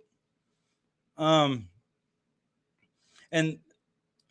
this is kind of the way I thought too. But I talked to somebody that knew a lot about Ranch's game. I mean, he looked like Carr, but their games weren't mirror images like a lot of people put on Twitter, according to them. that one clip of the podcaster blasting Marino and his mom infuriated. Yeah, that's just, 100%. And their family should never, ever be blasted, ever. You know, I'm a coach, and I'll be honest with you, I can count on one hand the number of times my 3 daughters have seen me coach a basketball game. And I would say if they've been there 5 times, 4 of them, they sat totally away from everybody else because they didn't understand. It's when they were smaller. They didn't understand that some people would say those things about their dad. And then after we won, they'd all want to come up and shake my hand after the game, the same people that were just talking bad about me. So my kids don't even come to watch me coach basically a lot of the times because of how the fans acted. And a lot of those fans were parents of the players not playing. He took it down. Yeah. Oh, yeah, I know. I remember. I watched it. I saw it. We shouldn't bash Jasper Marino, but criticizing how Pope used them, especially Jappers. And I agree, you know. And it reminds me of that quote that he coached at Texas A&M, I think, Frank Martin. Have you all seen that video clip of Frank Martin talking about when he goes to watch his kids play a Little League game? Have you all seen that? Hillbilly Shakespeare.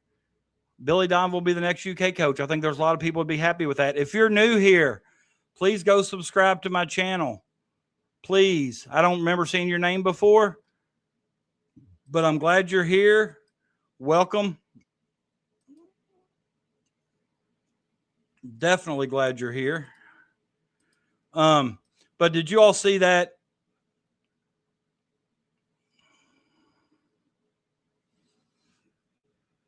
Where Frank Martin basically said, thank you, Hillbillies. But Frank Martin basically said that when he goes to a game to watch his kids play, he doesn't say anything. He just sits in the stands. He lets them be coached by the coach. And he said parents will come up and talk to him and basically say, don't you see this? You know, why aren't you saying something? This guy don't know what he's doing. And he basically just says, you know, respectfully, I probably know more basketball than everybody sitting over here. And if I'm able to sit here and keep my mouth shut, you should be too. And so, you know, I thought that was kind of a cool statement from Frank Martin. If I can find it sometime, I'll show it to you because I think it's a really good message if you have young players. Yeah, and I think, Vandy, what happened there was, and we talked about this, Donovan wasn't willing to talk to Barnhart until his NBA season was over, and I think they made the playoffs that year. So, that course, that naturally put him a couple weeks. But like I said, I'm not ready to talk about Donovan being the next head coach yet until we need a coach. Right now we have one. And, you know, I think it's important that we still try to rally behind this team. You know, how much, you know, these kids already have an intense amount of pressure just playing at the university. Can you imagine having to take the floor every day with the pressure of 20-some thousand people booing you when you're going to halftime? Or, you know, it's probably not easy to play. A lot of people would like to see Donovan as the GM. I don't even know if Donovan wants to stay in coaching. I heard if he did, he would look at the Orlando Magic. Snake Oil says, watch my son play in the UK versus Indiana game back in 2017. Is that in the high school all-star game, Kentucky versus Indiana? Got in a fight with multiple fans. I hope you were telling them to sit down and shut up. You know what? I agree, but everybody, you know what everybody's response to that is, Icon? Their response is, well, every fan base does it. Every fan base does it. Good for you. Kentucky, Indiana, Ohio, or Kentucky, Indiana All-Star team. I was actually in position to coach the Kentucky, Ohio. I coach high school girls, and I was in position to coach the Kentucky team back when Macy Morris would have been a senior playing on it from Bell County. And that same year, I got fired from the from the high school I was at for winning the All-A and advancing to the All-A state. So, and won a game at the All-A state, advanced to the Elite Eight, and not for sure what happened. But when I got fired, I kind of got out of the rotation. But yeah, I was kind of looking for that experience. I wanted to kind of, get involved in that, but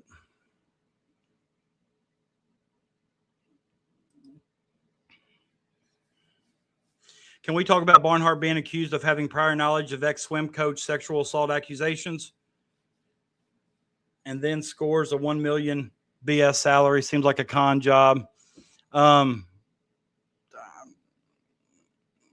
Sure, we can talk about it. I mean, and I think that's kind of like what Icon was saying, not necessarily about the SA accusations, but about, Bashir not being the most stand-up of guys with some of the criminal activity he's in or been a part of or what have you. And now, Barnhart, same way, now he's getting a $1 million salary with no duties. It's just crazy.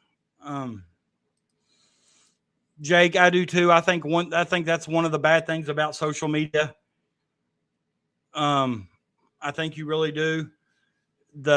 Because social media is so easy, because all you have to do is create a parody account or account that doesn't use your name. For example, I'm just going to, make one up, like Snake Oil Shyster. I can see that name, and when I read that name, I don't know who that person is. They can get on here with that name, or Wildcat 70 or whatever, and you can just badmouth players, their family, whatever, and you don't really have any accountability for, because you're using a parody account or using a made up account or made up name. I don't think it used to be this way. I think it's definitely gotten that way now. This is no joke. In the summer, I run a basketball camp for girls at my school, and I usually allow, those girls entering 2nd grade through 8th grade. And every day we do stations, we do fundamentals. And at the end, we play a game, or we play games, or we do a competition or whatever. Since some of these kids are so young and don't really drive or, have any way of getting home, some of these parents that live farther out will stay there. I had two parents that were about ready to fight over a basketball camp game between 2nd and 3rd graders. So I'm with you. Let's just put Barnhart and Bashir in a ring, call it embezzlement mania. What we ought to do is think of 30 of them and do our own Royal Rumble. Somehow determine a winner. Calipari wasn't a good coach either. Come on now, Shakespeare. Come on. He's in the Hall of Fame. I know what you're going to say. He was a good recruiter, not a good coach. Nobody was complaining about his coaching the first 10 years he was here. Went to the Final Four several times, won a national title. Almost took Arkansas to Final Four last year, and they had a good run this year. I'm not saying he's the best coach, but he's a Hall of Fame coach.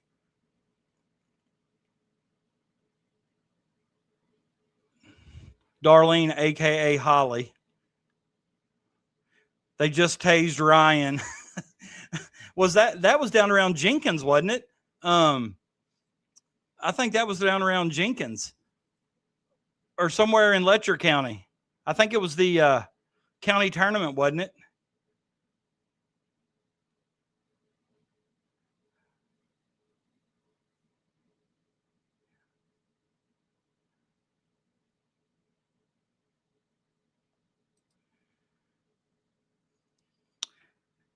Five stars and got us bounced 3 years in a row to 16 seeds.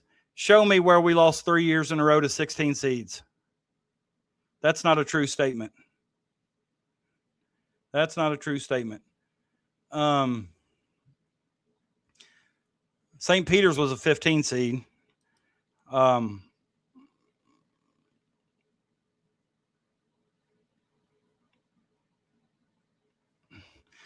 Man, I take it you don't like Calipari.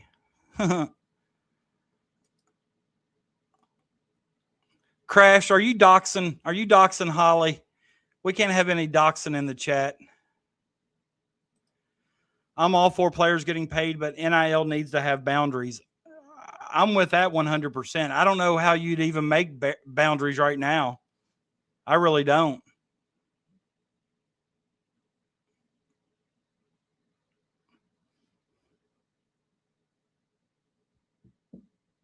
I don't even know where you would start.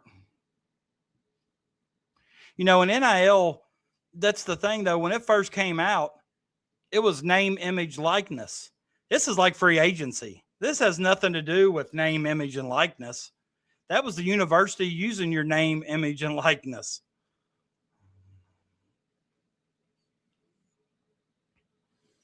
Wow. Tell me who the other two were. Icon.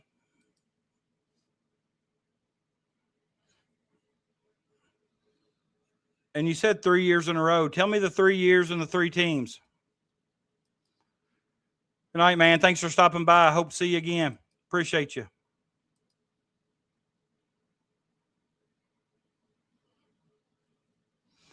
Yeah, I know, Shane, you're right. Was it Pitino that was 14-14 in his first year at Kentucky? Well, I know K-State wasn't a 15 or a 16 seed. K-State was probably an 8 or a 9.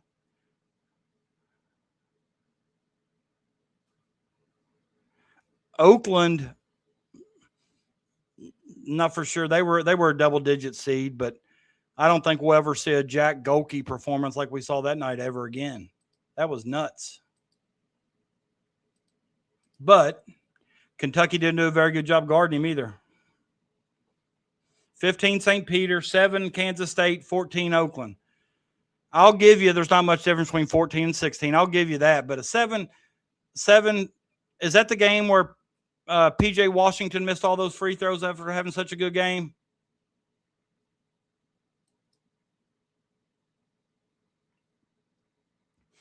Is that the game, Kansas State, where P.J. had a good game but shot like 8 of 15 from the free throw line? Jake,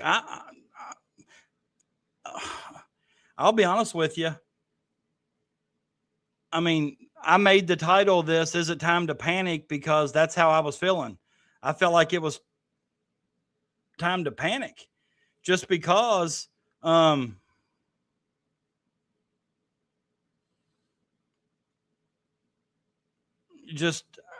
don't know if we're going to get players that are SEC good.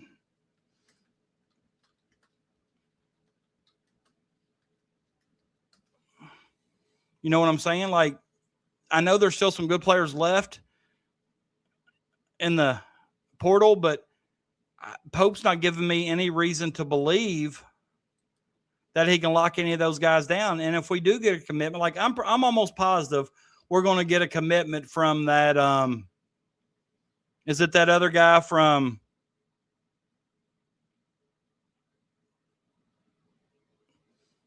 Is another guy from Robert Morris besides Deshaun Good that he's a power forward, average 15 a game?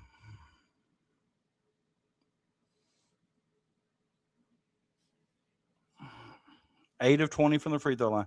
All right, Icon, I got you. Yeah, I see what you're saying now. So, I mean, if we go after, we've got,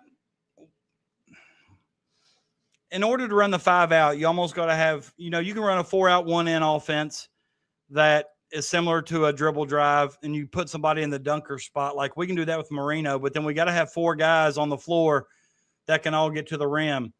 I feel pretty good about Wilkins and Zoom just because they're natural point guards. Then you got Cam, maybe Hawthorne. I don't know what their abilities are to handle the ball in those tight situations.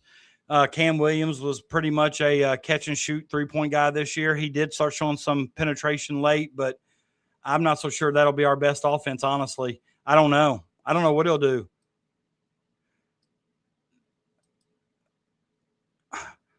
I don't know if the university will ever go after Bruce Pearl just because of his sanctions or the trouble he got in. I think Bruce Pearl's a really good coach. I think he's one that could recruit and have the passion here. that would get the fan base riled up and get their support. I see Jay Lucas's name mentioned. I think he's another one. He's proven that he's able to recruit. Miami's killing it in the portal. He also had a really good year last year in the ACC, and also he had a pretty good run in the NCAA tournament. So I'm going to disagree with. I mean, I thought Oweh was a stud his first year. I thought this last year he wasn't as good because the team wasn't as good. We didn't really have anybody that could. I mean, how many times did he drive into defenders just because we didn't have anybody that could space the floor? If you got floor spacers around him like Kobe Brea and Jackson Robinson, that's why he's able to get to the basket. You weren't able to keep a help defender in because they gave him too many open looks. This year, we didn't have anybody that consistently knocked down three-pointers, so Oweh, I don't think he had near as good a year this year as he did last.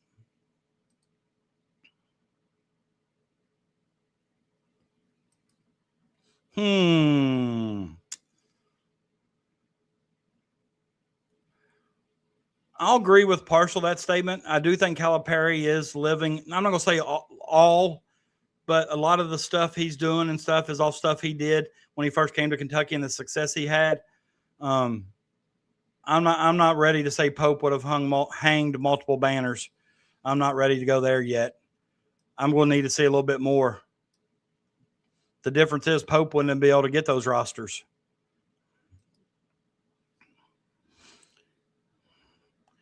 If it goes bad for Pope this year and Kentucky makes the move to hire a new coach, I think my first call would be to Jay Lucas.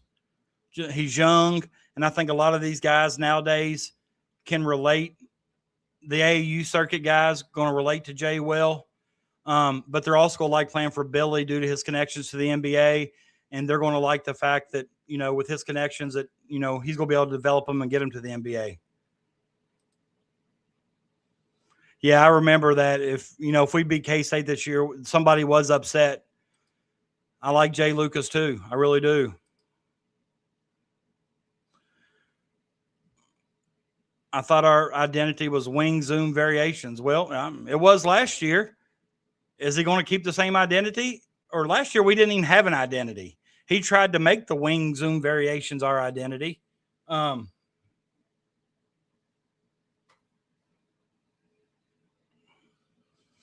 So I'm just tired of hearing the word Zoom, and it's carried over so much that he's having Zoom meetings with all these recruits, and it's making me sick. Tired of Zooms. I got tired of Zooms during COVID. Cal didn't do anything with 5 stars, and Pope can't get any pathetic. Hillbilly Shakespeare. Go look up Cal's first 10 years with 5 stars and see how well he did. And I know we're talking the past, but Calipari is the past. I mean, Arkansas wasn't all that last year. A-Cuff was it for that team, him and Brazil really. Billy Richmond had a pretty good year, but I see what you're saying. Brazil and A-Cuff were. And I did see where that Ewan entered the portal today, but he's one of those ones. He's one of those guys that needs a waiver for another year of eligibility.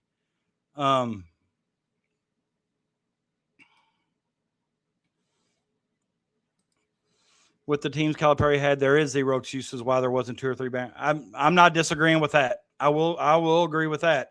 But I'm also going to say when you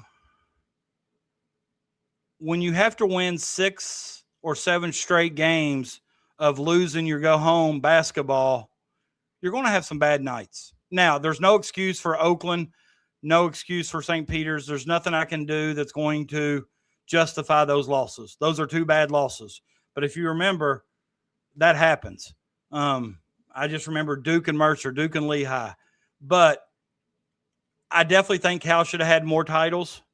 But it's not easy. You can have the best. I think Duke had the best team in basketball last year and got beat. So, I think Florida was really good and got beat by Iowa.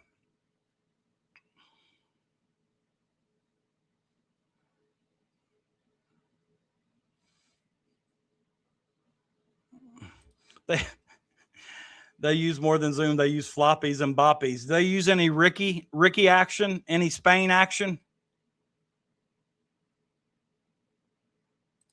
My theory, they had a number attached to all these players and wouldn't overpay. Everybody screamed for a GM, and now we're doing GM things, and they whine even more. Peanut, glad to have you back, buddy. Well,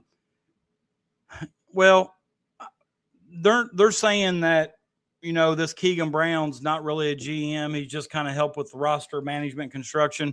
But I totally agree with what you're saying. I think Donnie and his agent were trying to force Kentucky to overpay, and they just said, we're not going to do it. I mean, a lot of people weren't sold on Donnie anyhow,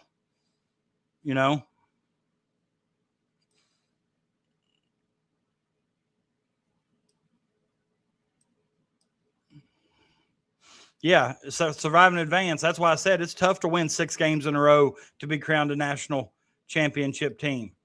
And if you remember, was it Connecticut? The Bout lost to Furman in the first round, was it? Or it was a fairly close game. And a lot of people, were thinking, well, they survived and they'll probably go on and win it now because every team that wins it usually has one of those type games. I like the Zoom stuff Pope runs. I just think it's ineffective if defenders go under screen. Yeah, if you go under screen, you ain't got somebody that can knock down that shot. We should be recruiting the best shooters like Pope did in year 1. He is overthinking this. Yeah, there weren't too many shooters that I had more faith in than Jackson Robinson and Kobe Brea.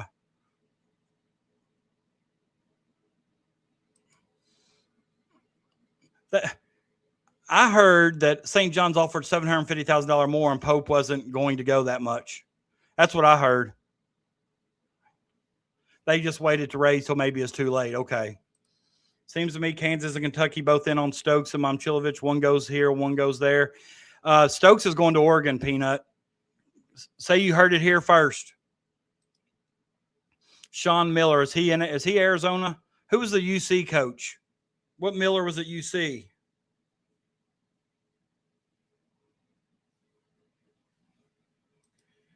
I never thought at one point. I know Oregon's supposed to be the Nike school, but I never thought for 1 minute that Nike would be pushing a kid towards Oregon over Kentucky with the amount of merch and things Kentucky sells.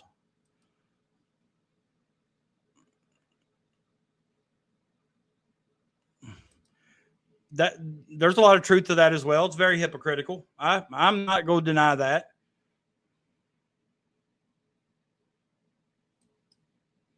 Yeah, it seems like all these teams that make these deep runs in the tournament or all these teams that win it all have to scratch and claw to advance around. And once they do, they kind of get their head on straight and they go. Oh, he's Texas dude. Wait, sorry, my bad. It is late. But Sean Miller, was he at Arizona one time?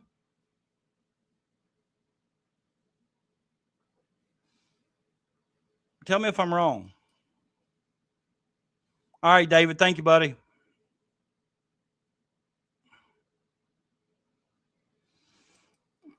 I think Stokes is going to Oregon also. Well, I'll be honest with you. I didn't think Oregon, maybe I was just letting the media influence what I thought, because I'll be the first to say I thought it was down to between Kansas and Kentucky because, one, I didn't see any reason why anybody would pick Oregon over Kansas or Kentucky. But once again, this NIL does even the playing field quite a bit. But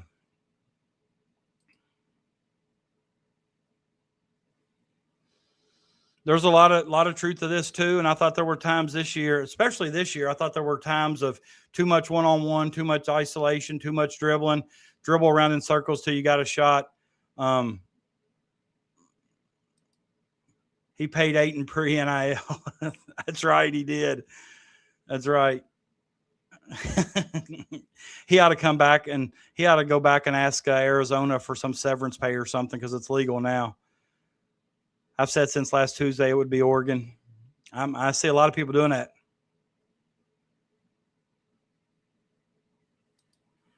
It's not Oregon, no way. Peanut, I hope you're right. But there's way, way too much buzz now with Oregon. And like I've said before on here, where there's smoke, there's fire. There's way too much. Then Phoenix drafted Ayton over Luka. Yeah. Bad stretch there for Phoenix. Hey, where's Ayton at now? Ayton's not even in Phoenix anymore. I don't keep up with much NBA stuff.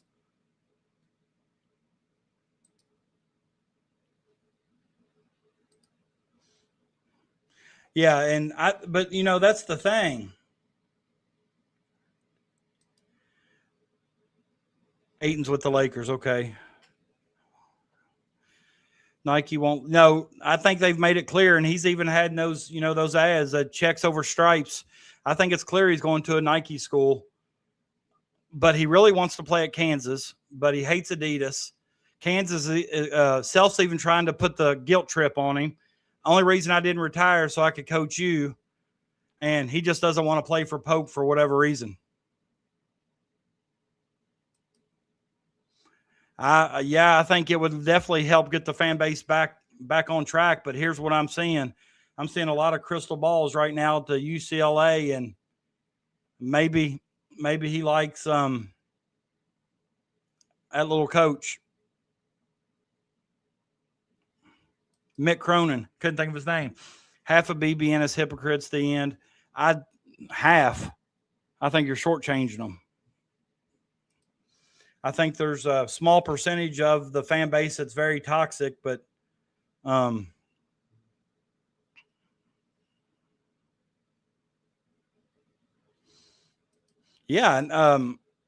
is West Coast Hurley. Yeah, I think he's holding that money in hopes that he can lure Stokes. And I don't know why you would want somebody who's made it known that he doesn't want to play for you or doesn't want to play at Kentucky. He literally said it in an interview that Kentucky was his second choice at that time.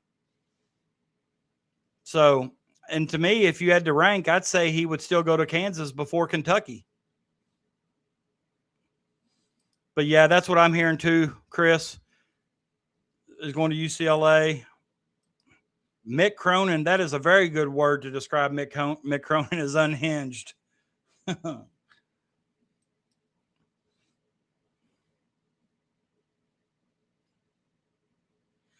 BYU just put out a graphic that says right where he wants to be, and it's spelled WRIGHT, and it's a picture of the coach and Rob Wright.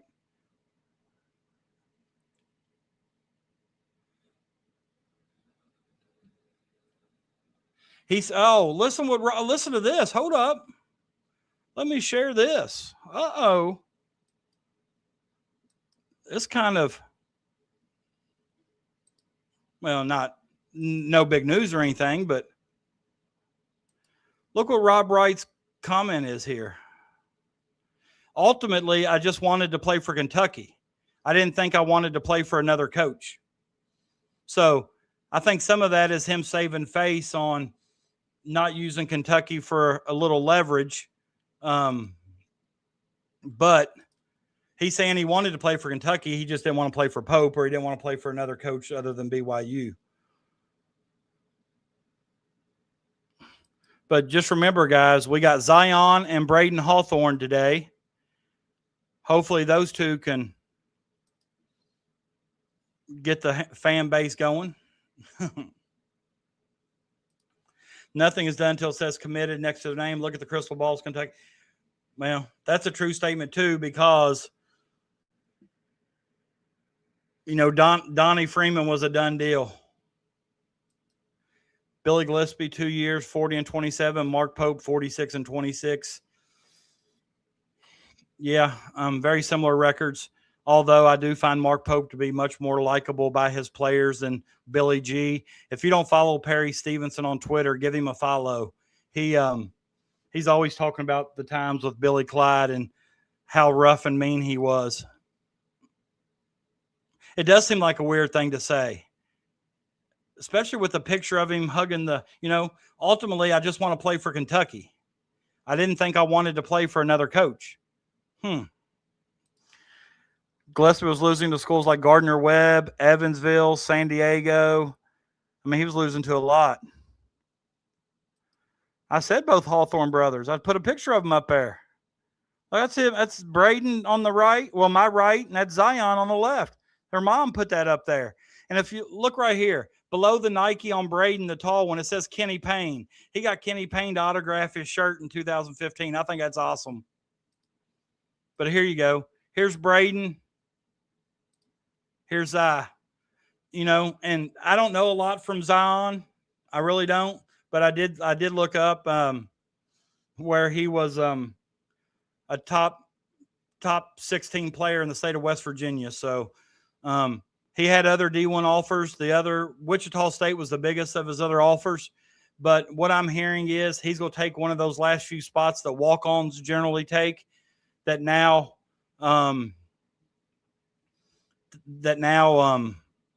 you can fill with these types of players right here. Did I see Holly call Gillespie a drunk? Yeah, Gillespie scored, or Jody scored 54 at Tennessee, and Gillespie told him he shot too much. One time, I think he stick George or Josh Harrelson in the toilet or the bathroom while he gave his post-game talk, or he made him ride back in the equipment van or something. I know Darius Miller has been open about the Billy Clyde days.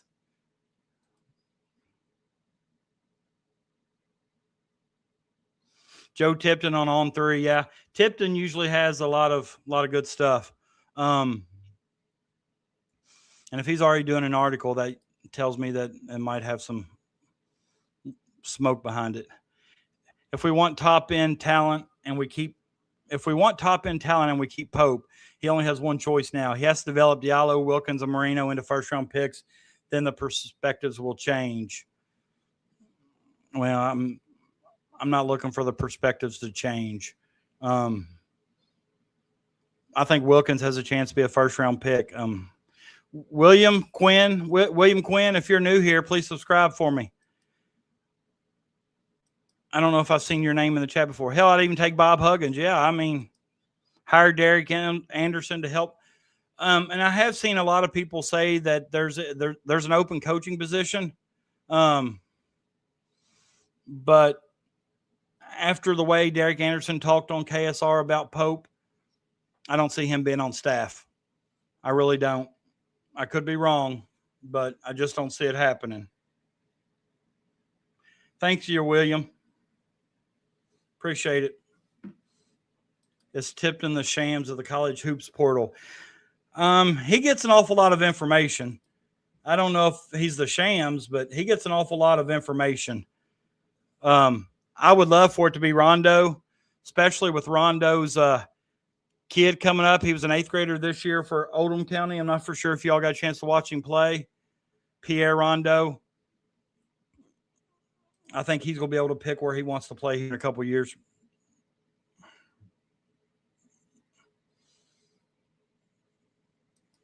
But I'm not 100% sure on Rondo either. I know Rondo coaches his AAU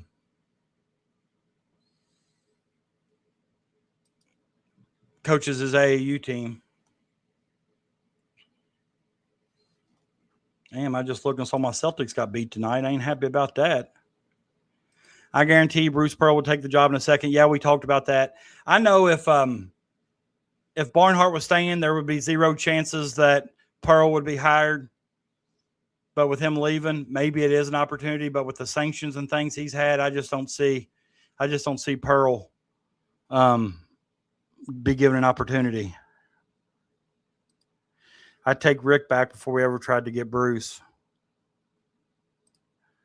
That's exactly what he said. This isn't the University of Jody Meeks. Yeah, I remember it. I remember where I watched that game at.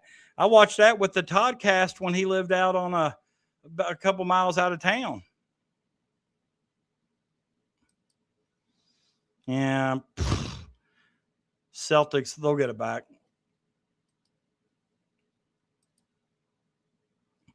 There's once again, I wonder if Holly just agrees with Crash to be agreeing with him so they can confuse me anymore, or if she truly would rather have Rick back than Bruce.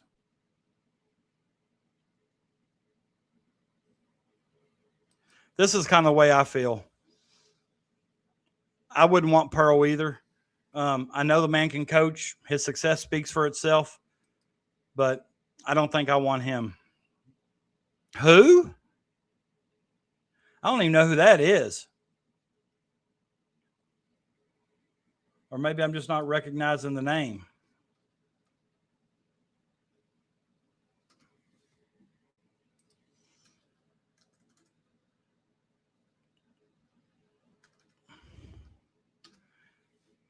I'm not big on Israel right now.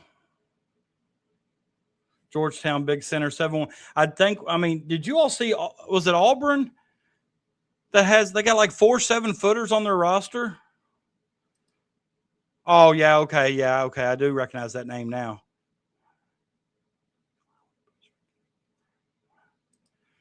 Just remember what I'm telling you. Bruce Pearl and his politics align with the boosters. Cal's did not. Remember what I'm telling you. Have no reason to not believe you. I don't know if it's time to panic, but the Pope experiment needs to end.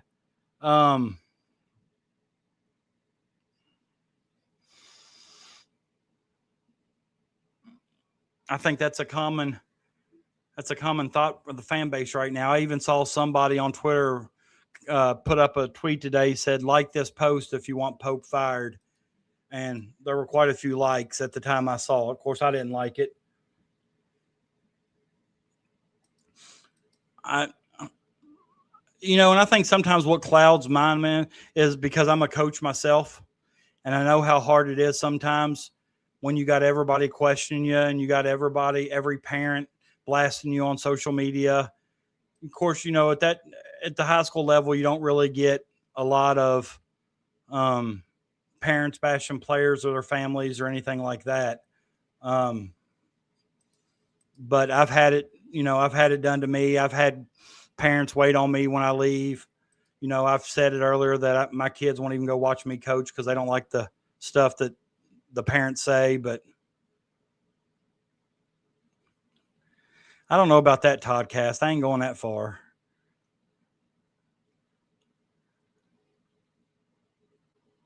Being a 10th region guy, thoughts on Jerome Morton getting a look from Pope? I'm a 10th region guy too. I actually do a 10th region podcast during high school season. Same channel, everything, called the Stay Hot Podcast. Jerome was a great high school player. I thought he did well at Moorhead. His numbers weren't terrible at Washington State. I just don't know if he's SEC good. And that's no knock to him because I think you got to be super, super athletic, super quick, he's kind of small. What is he, 6'3", maybe? 6'2", 6'3". Not a point guard. Shoots the ball well. I do know that. He shoots the ball extremely well. I like the fact that Pope's bringing him in for a visit. And if he were to sign or commit, that wouldn't hurt my feelings either. But if he's in the rotation and plays a whole lot, I don't think it's good for Kentucky. And that's just my honest opinion. But I like Jerome. I like his game. I thought Moorhead was the perfect fit, but he seemed to do well at Washington State too. So.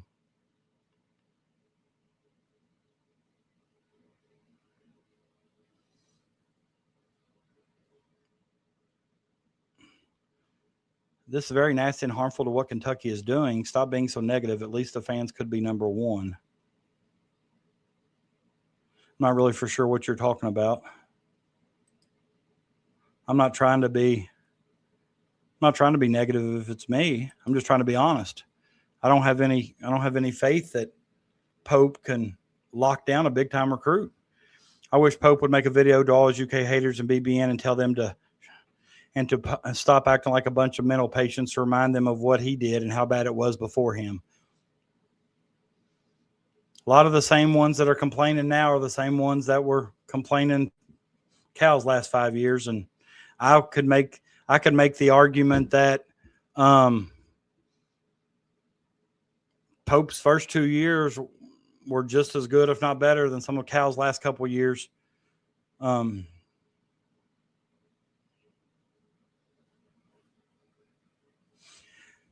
That's what we've talked about. The hot answer right now, Vandy Chris, is Donovan, just because he's not going to be coaching the NBA next year. Also, I like Jay Lucas. I don't know if he would come to Kentucky. I know he's an assistant under Cal, but he left after 1 year. I don't know if he, I know Kentucky would offer him a pretty big check. I'm not going to say a blank check, but, I saw today where the Bulls may reach out to Todd Golden. I just wonder if Todd Golden goes to the NBA, if Hurley would go back to Florida or Florida would take him back. I'm sure they would. He won 2 national championships there, I think, or back-to-back, I know. And I'm not a big fan of Todd Golden just by how much of a prick he is. So it would hurt my feelings if he goes to the NBA. Same thoughts I had.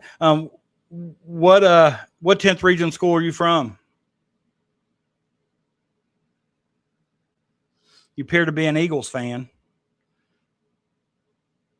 Eagles Heart World, the NFL trophy there. Whatever happened to Dante Allen? Dante just got back from vacation with his family in Gatlinburg. I coached his sister my first year at Pendleton County. Dante, he just got his jersey retired, and he came to Pendleton County one night last year for the retirement ceremony, but I think he's done playing basketball. Not for sure what else he's gotten into. I'd rather have Sue Bruce than Bruce Pearl. I'm not sold on either. Trying to get you fired, may as well stand up for yourself and then tell them off. I agree. I don't know if you remember this past weekend, I was begging for rent. We had him, man. We had him. The coaching staff messed around and waited too late. They put all their eggs in the Freeman basket, and then when he decided to leave or whatever, I think they went to Ranchick, and it's too late. He went to Florida State. I remember we talked about that. Yeah, I know. Right, but I just didn't know what he was referring to. We had no players and no coaches 2 years ago. We have made progress. And we talked about that one show with Cal's last few years. A lot of people say, well, he wasn't getting the same recruits that he got early on at Kentucky. And I think there's a reason for that. I think Cal was still getting 5 stars, but I don't think the talent was as strong as the classes that had Wall, Bledsoe, Cousins, Carl Anthony Towns, Davis, Gilchrist, all those guys. I don't think there was, but he did miss out on some. He wasn't getting the number 1 players anymore.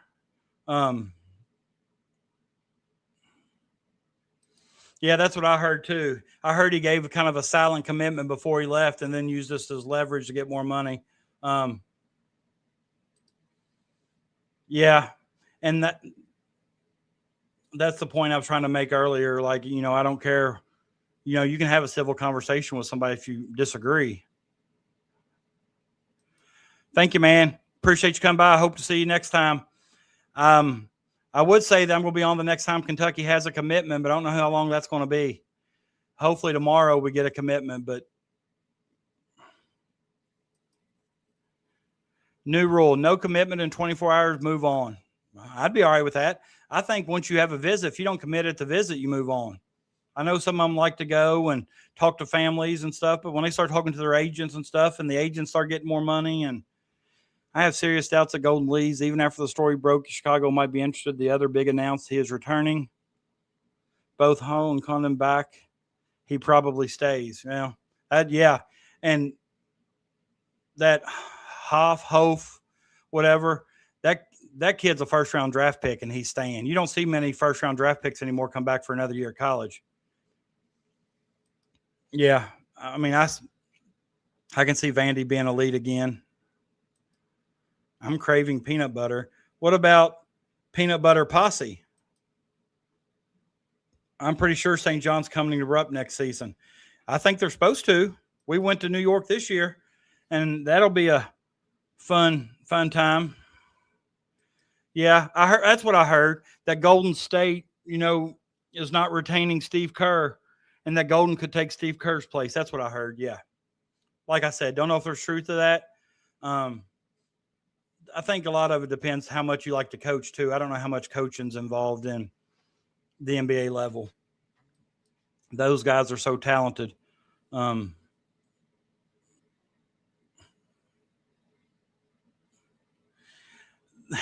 know, they've been on Twitter. They've been putting, you know, tweets out about, you know, who all's lockered Pope in the recruiting battle. You know, he's been lockered by all the coaches that have beat him, you know, DePaul's coach, whatever, Pitino, blah, blah, blah. And it says, if Pope gets lockered by Mick Cronin, we may as well take 26, 27 off and try again in 28.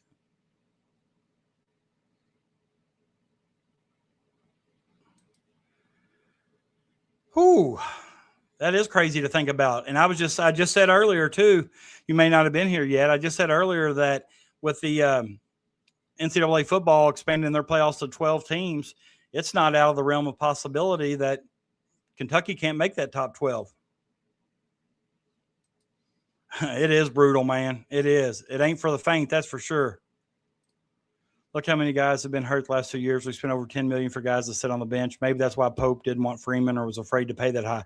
Yeah, Freeman has foot issues, and I know he's got arthritis, and he didn't play every game in the season last year, only 23 of them. So I'm sure, you know, Pope knows where he stands right now. Pope knows he's on the hot seat. Pope knows it takes a good year this year to probably be rehired. So he can't risk overpaying for somebody who may not play after the second week. Well, Pope lockered a lot of people for Zoom and Wilkins. You know, you can make that argument as well. The one thing I'll say about this chat, most of this chat, I said most, is pro Pope. Does anyone know the extent of Pope's Mormon faith? Could it be possible that he believes we can get scrubs because we have angels helping? I can't speak on Pope's Mormon faith. Well, it says UK did raise their offer. Okay. But you said it was too late. Okay. Maybe so, you know, and I think, and what I think I was getting at is I think Pope right now is willing to overpay because of his position on the hot seat. Yeah, he is. He's getting a couple more. I think he's getting a linebacker tomorrow too, or maybe have got him tonight.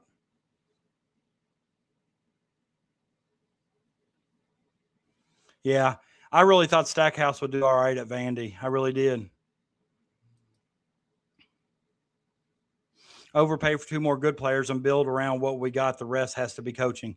I totally get that. And I would do Momchilovich.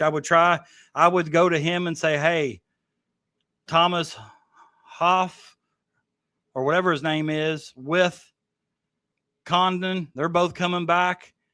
You know, that roster is going to be loaded and full. You know, I'd throw about $6 million at him and get him to come to Kentucky.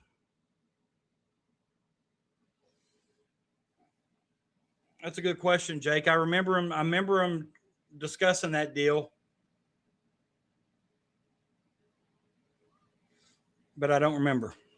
I think we play a couple more years of Rupp before we do a one-on-one.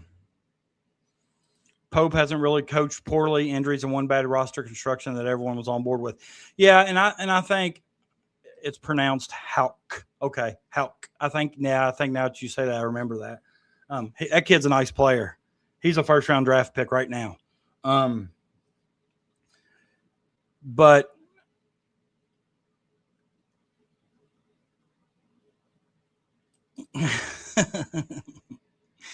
I still have the screenshot where Stackhouse called me a fake-ass fan, told him I was here long before him and I would be here long after. That's a good one.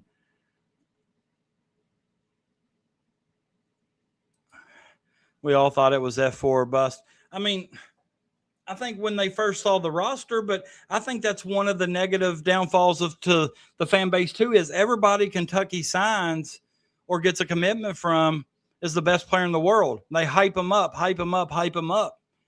You know, and I think one of the few, you know, and not few, but I think DJ Wagner was a product of all that hype that just never panned out. You know, you got people saying that Kentucky and UCLA have emerged as early teams to watch for the Baylor transfer. That's a Kentucky person reporting that.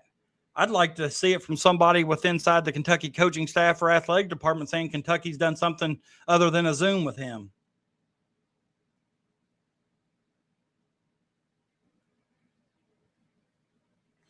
And it was Callan Cowherd that said that Donovan was headed to the Magic or University of Kentucky. That's where all that got started. I don't believe a word that guy says anyhow. I'm not sold on him. I'm not sold on Callan Cowherd.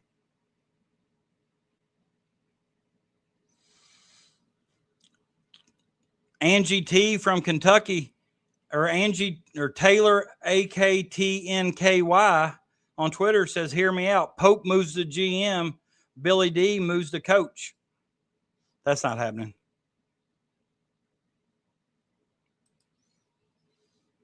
Yeah, and I think that's, and I talked about earlier too, I'm not going to lie, I think that's one of the things that's maybe hurting him with our fan base is we've not heard anything from Pope since the coaching show the day after we lost in the NCAA tournament. Pope has not addressed the fan base or nothing in over a month. A lot of people are saying the kid from Baylor is one that Pope needs to overpay for. That's what I'm saying right there. You said it better than I did, but that's exactly what I'm saying. Mr. Wolfgang, if you're new here, thanks for coming by. Also, appreciate if you'd subscribe. Same thing with you, Jimmy. I don't remember your name the last one, so if you're new here, maybe you've already subscribed. If you haven't, please do. If you have, thank you and welcome. Crash has got an inside source inside Kentucky, and he says, I can tell you firsthand that even if the staff told us point blank that we're getting the kid from Baylor, there's still a big chance they're not getting the kid from Baylor. Says we play Indiana at Lucas Fieldhouse this year. Thanks for that information. And that is where, that's in Indianapolis, right? As long as we don't have to go to that Bloomington. Jimmy Jam. All right. Yeah, I got you. I tune into the Loyal BBN show. Thanks for being here, man. If you've not subscribed, do so. If you have, I appreciate it. I'm still trying to make up for all the subscribers I didn't get when Crash promised me I would if we got Ranchick or Freeman. We didn't get either. I think he jinxed us. Like the Michigan kid who claimed a $7 million offer, Pope said, no, it didn't happen. And look how quick it disappeared and was never spoke of again. Get what I mean? Yeah. Yeah, I do. Yep, I do.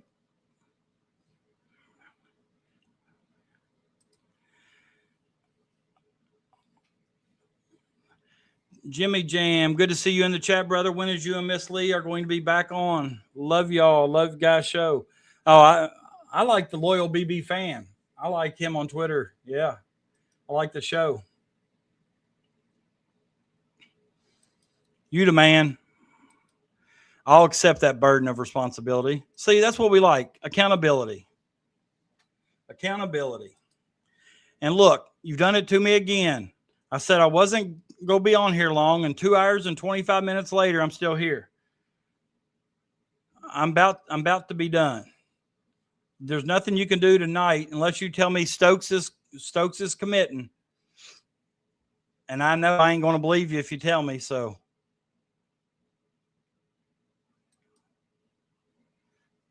Let me see if. Let me ask you all this. What recruiting insiders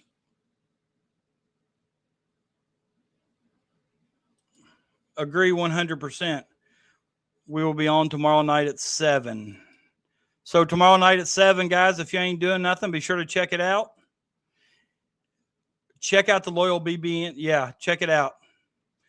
If you want to, Jimmy, if you want to comment a link or something, or tell them how they can do it, I'll put it up on the screen.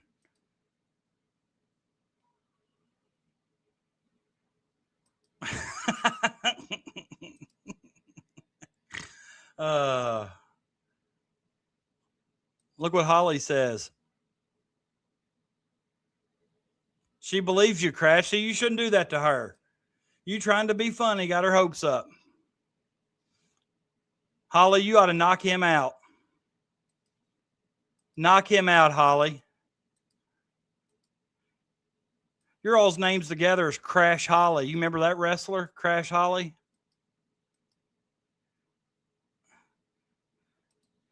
Yeah, give Jimmy a minute. He'll put it up there. Then I'll put it on the screen for you so you'll know where you can find it.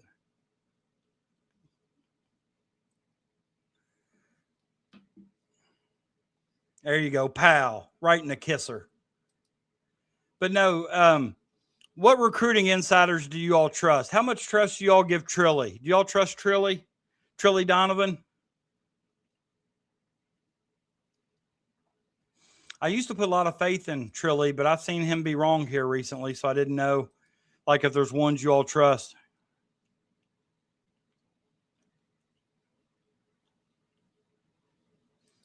Okay, I haven't really been. I think he's been off a lot. I don't know if he's doing it on purpose or what. Some people do that to get the clicks from the BBN fan base or whatever. I trust the snake oil shyster before I would anyone else. There you go, guys. The Loyal, it has 2 L's. The Loyal BBN Fan Show on YouTube.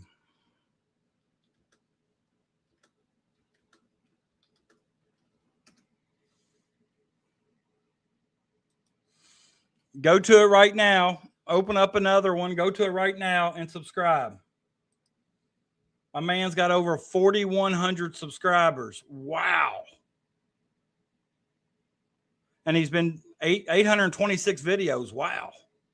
I've only got like 40 videos.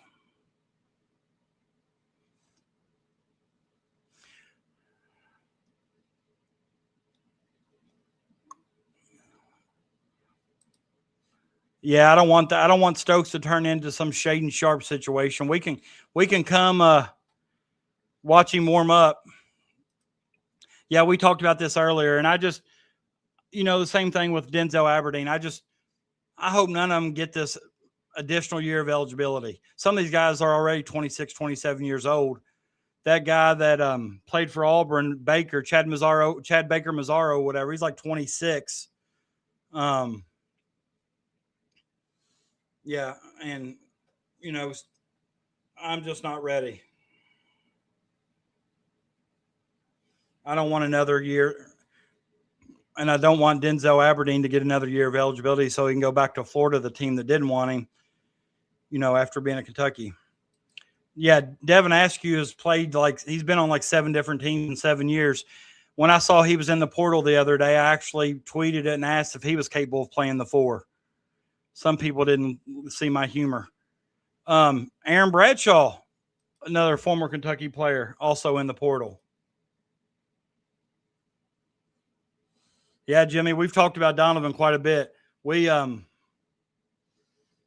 Some people said make Mark Pope your GM and move Donovan to coach. No, I never did get a chance to meet him. Never did.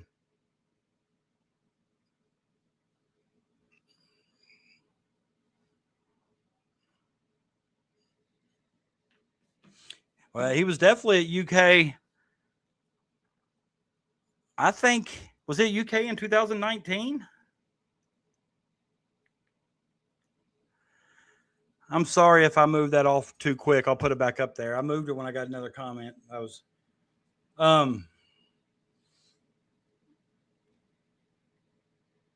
So go. Make sure you go subscribe.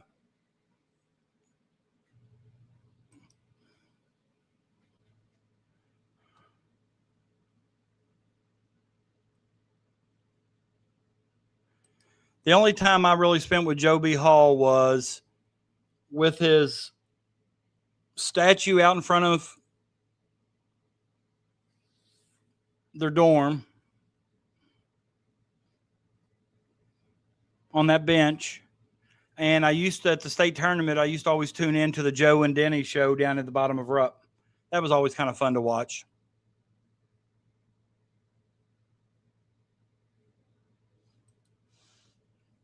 Jimmy says he'd take Pearl.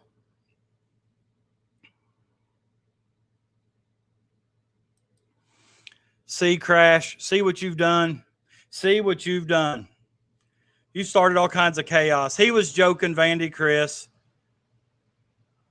You can't trust him.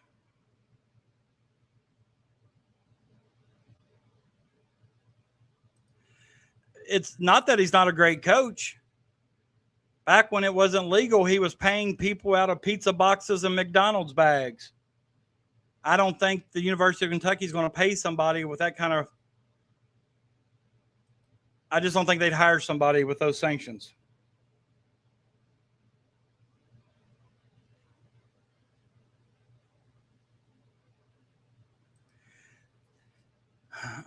That's a good question. I don't know. Somebody in here may be able to answer that. I do know they have till midnight tonight to enter the portal. Some of them may have already entered the portal and just not announced it yet. I don't know if that comes out as soon as I don't know. Is it something they do online? I got my Twitter up right now. It just has to be filed by midnight.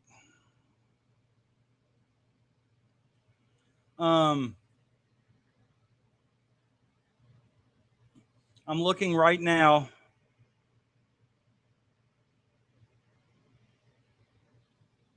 Somebody says Big Blue Kodak. I don't know if y'all follow him on Twitter. He says, if Pope bags Tunde or whatever his name is and Stokes, I'm joining my local Mormon church and repenting to Joseph Smith.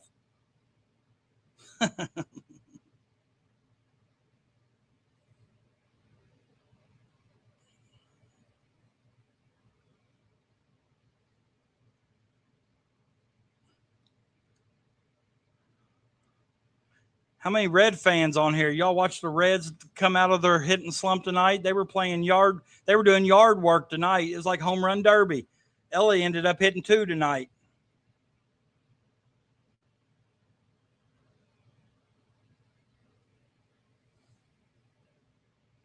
I've not seen any new portal. The Baylor freshman's the newest one.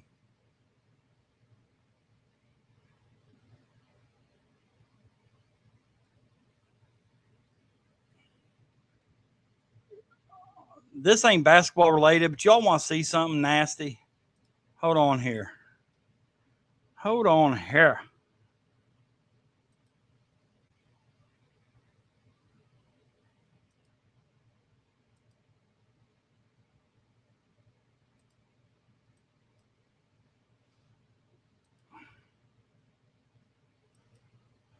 I want you to watch this. Watch this punch here from Reyes. She's in the black top, yellow shorts. Watch this. Avalon Reyes is impossibly huge. Oh, 37 fights, 37 knockouts. Nobody wants to fight her anymore. Damn. Oh, man. I think it just broke my nose watching. She's been in 37 fights. 37 fights, 37 knockouts, 37-0. Never been knocked down. Nobody wants to fight her anymore. That's AI? Oh, well, it seems like there's a story written about it. Jiminy Christmas, AI or not. My first initial thought was AI, but then I started seeing the story about it. Justin McBride, is he the one coming from, is it Robert Morris? The same team as Deshaun Good that's going to be visiting this week?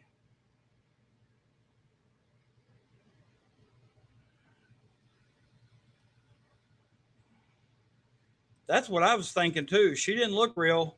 I mean, hell, my arms ain't big, but damn. Yeah, James Madison, that's right. Moorhead's old coach, Preston Spradlin, coaches at James Madison. Yes, she is. I've seen her too. He better be a bench piece. Well, right now, I mean, beggars can't be choosers right now, Peanut. I kind of like the Devin Williams kid from Florida Atlantic. I think he's visiting, and I actually think they'll probably try to I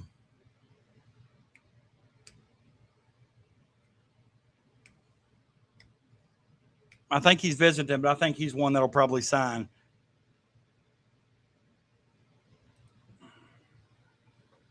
His numbers are good. I think he averages like 16 points a game.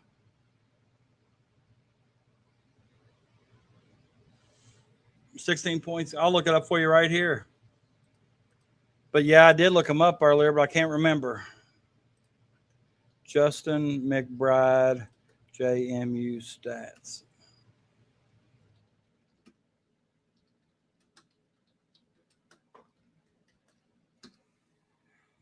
$15.3 points, 5.6 rebounds. He had 22 games with 10 or more points and 10 games with 20 or more. Let me see what he shot from three. I think he shot above 30% from three. That's exactly what I'm saying. His stats,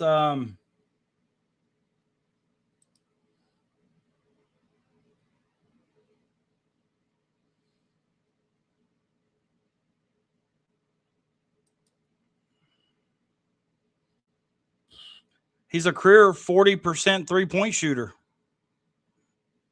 Shoots 40%, yeah. Williams needs to bulk up, though. Yeah, I think they will. Yeah, Vandy Chris a little salty about Sal Stewart. I saw that. Salbert. All right, guys. It's 11:35. Once again, thank you guys for joining me. Literally means a lot. I enjoy the chat. I enjoy the same guys showing up every night. I think we got up to close about 200 live viewers tonight, so I always appreciate that. But I guess if we don't get a commitment here in the next couple of days, I'll do one probably on Thursday. If we get a commitment before then, I may do one before then. But we've not been averaging a commitment every day, so I'm not expecting one. But honestly, I look for us to we're going to get McBride and we're going to get Williams, I think. So appreciate you, man. I'll see you guys. Good night, guys. Appreciate all of you.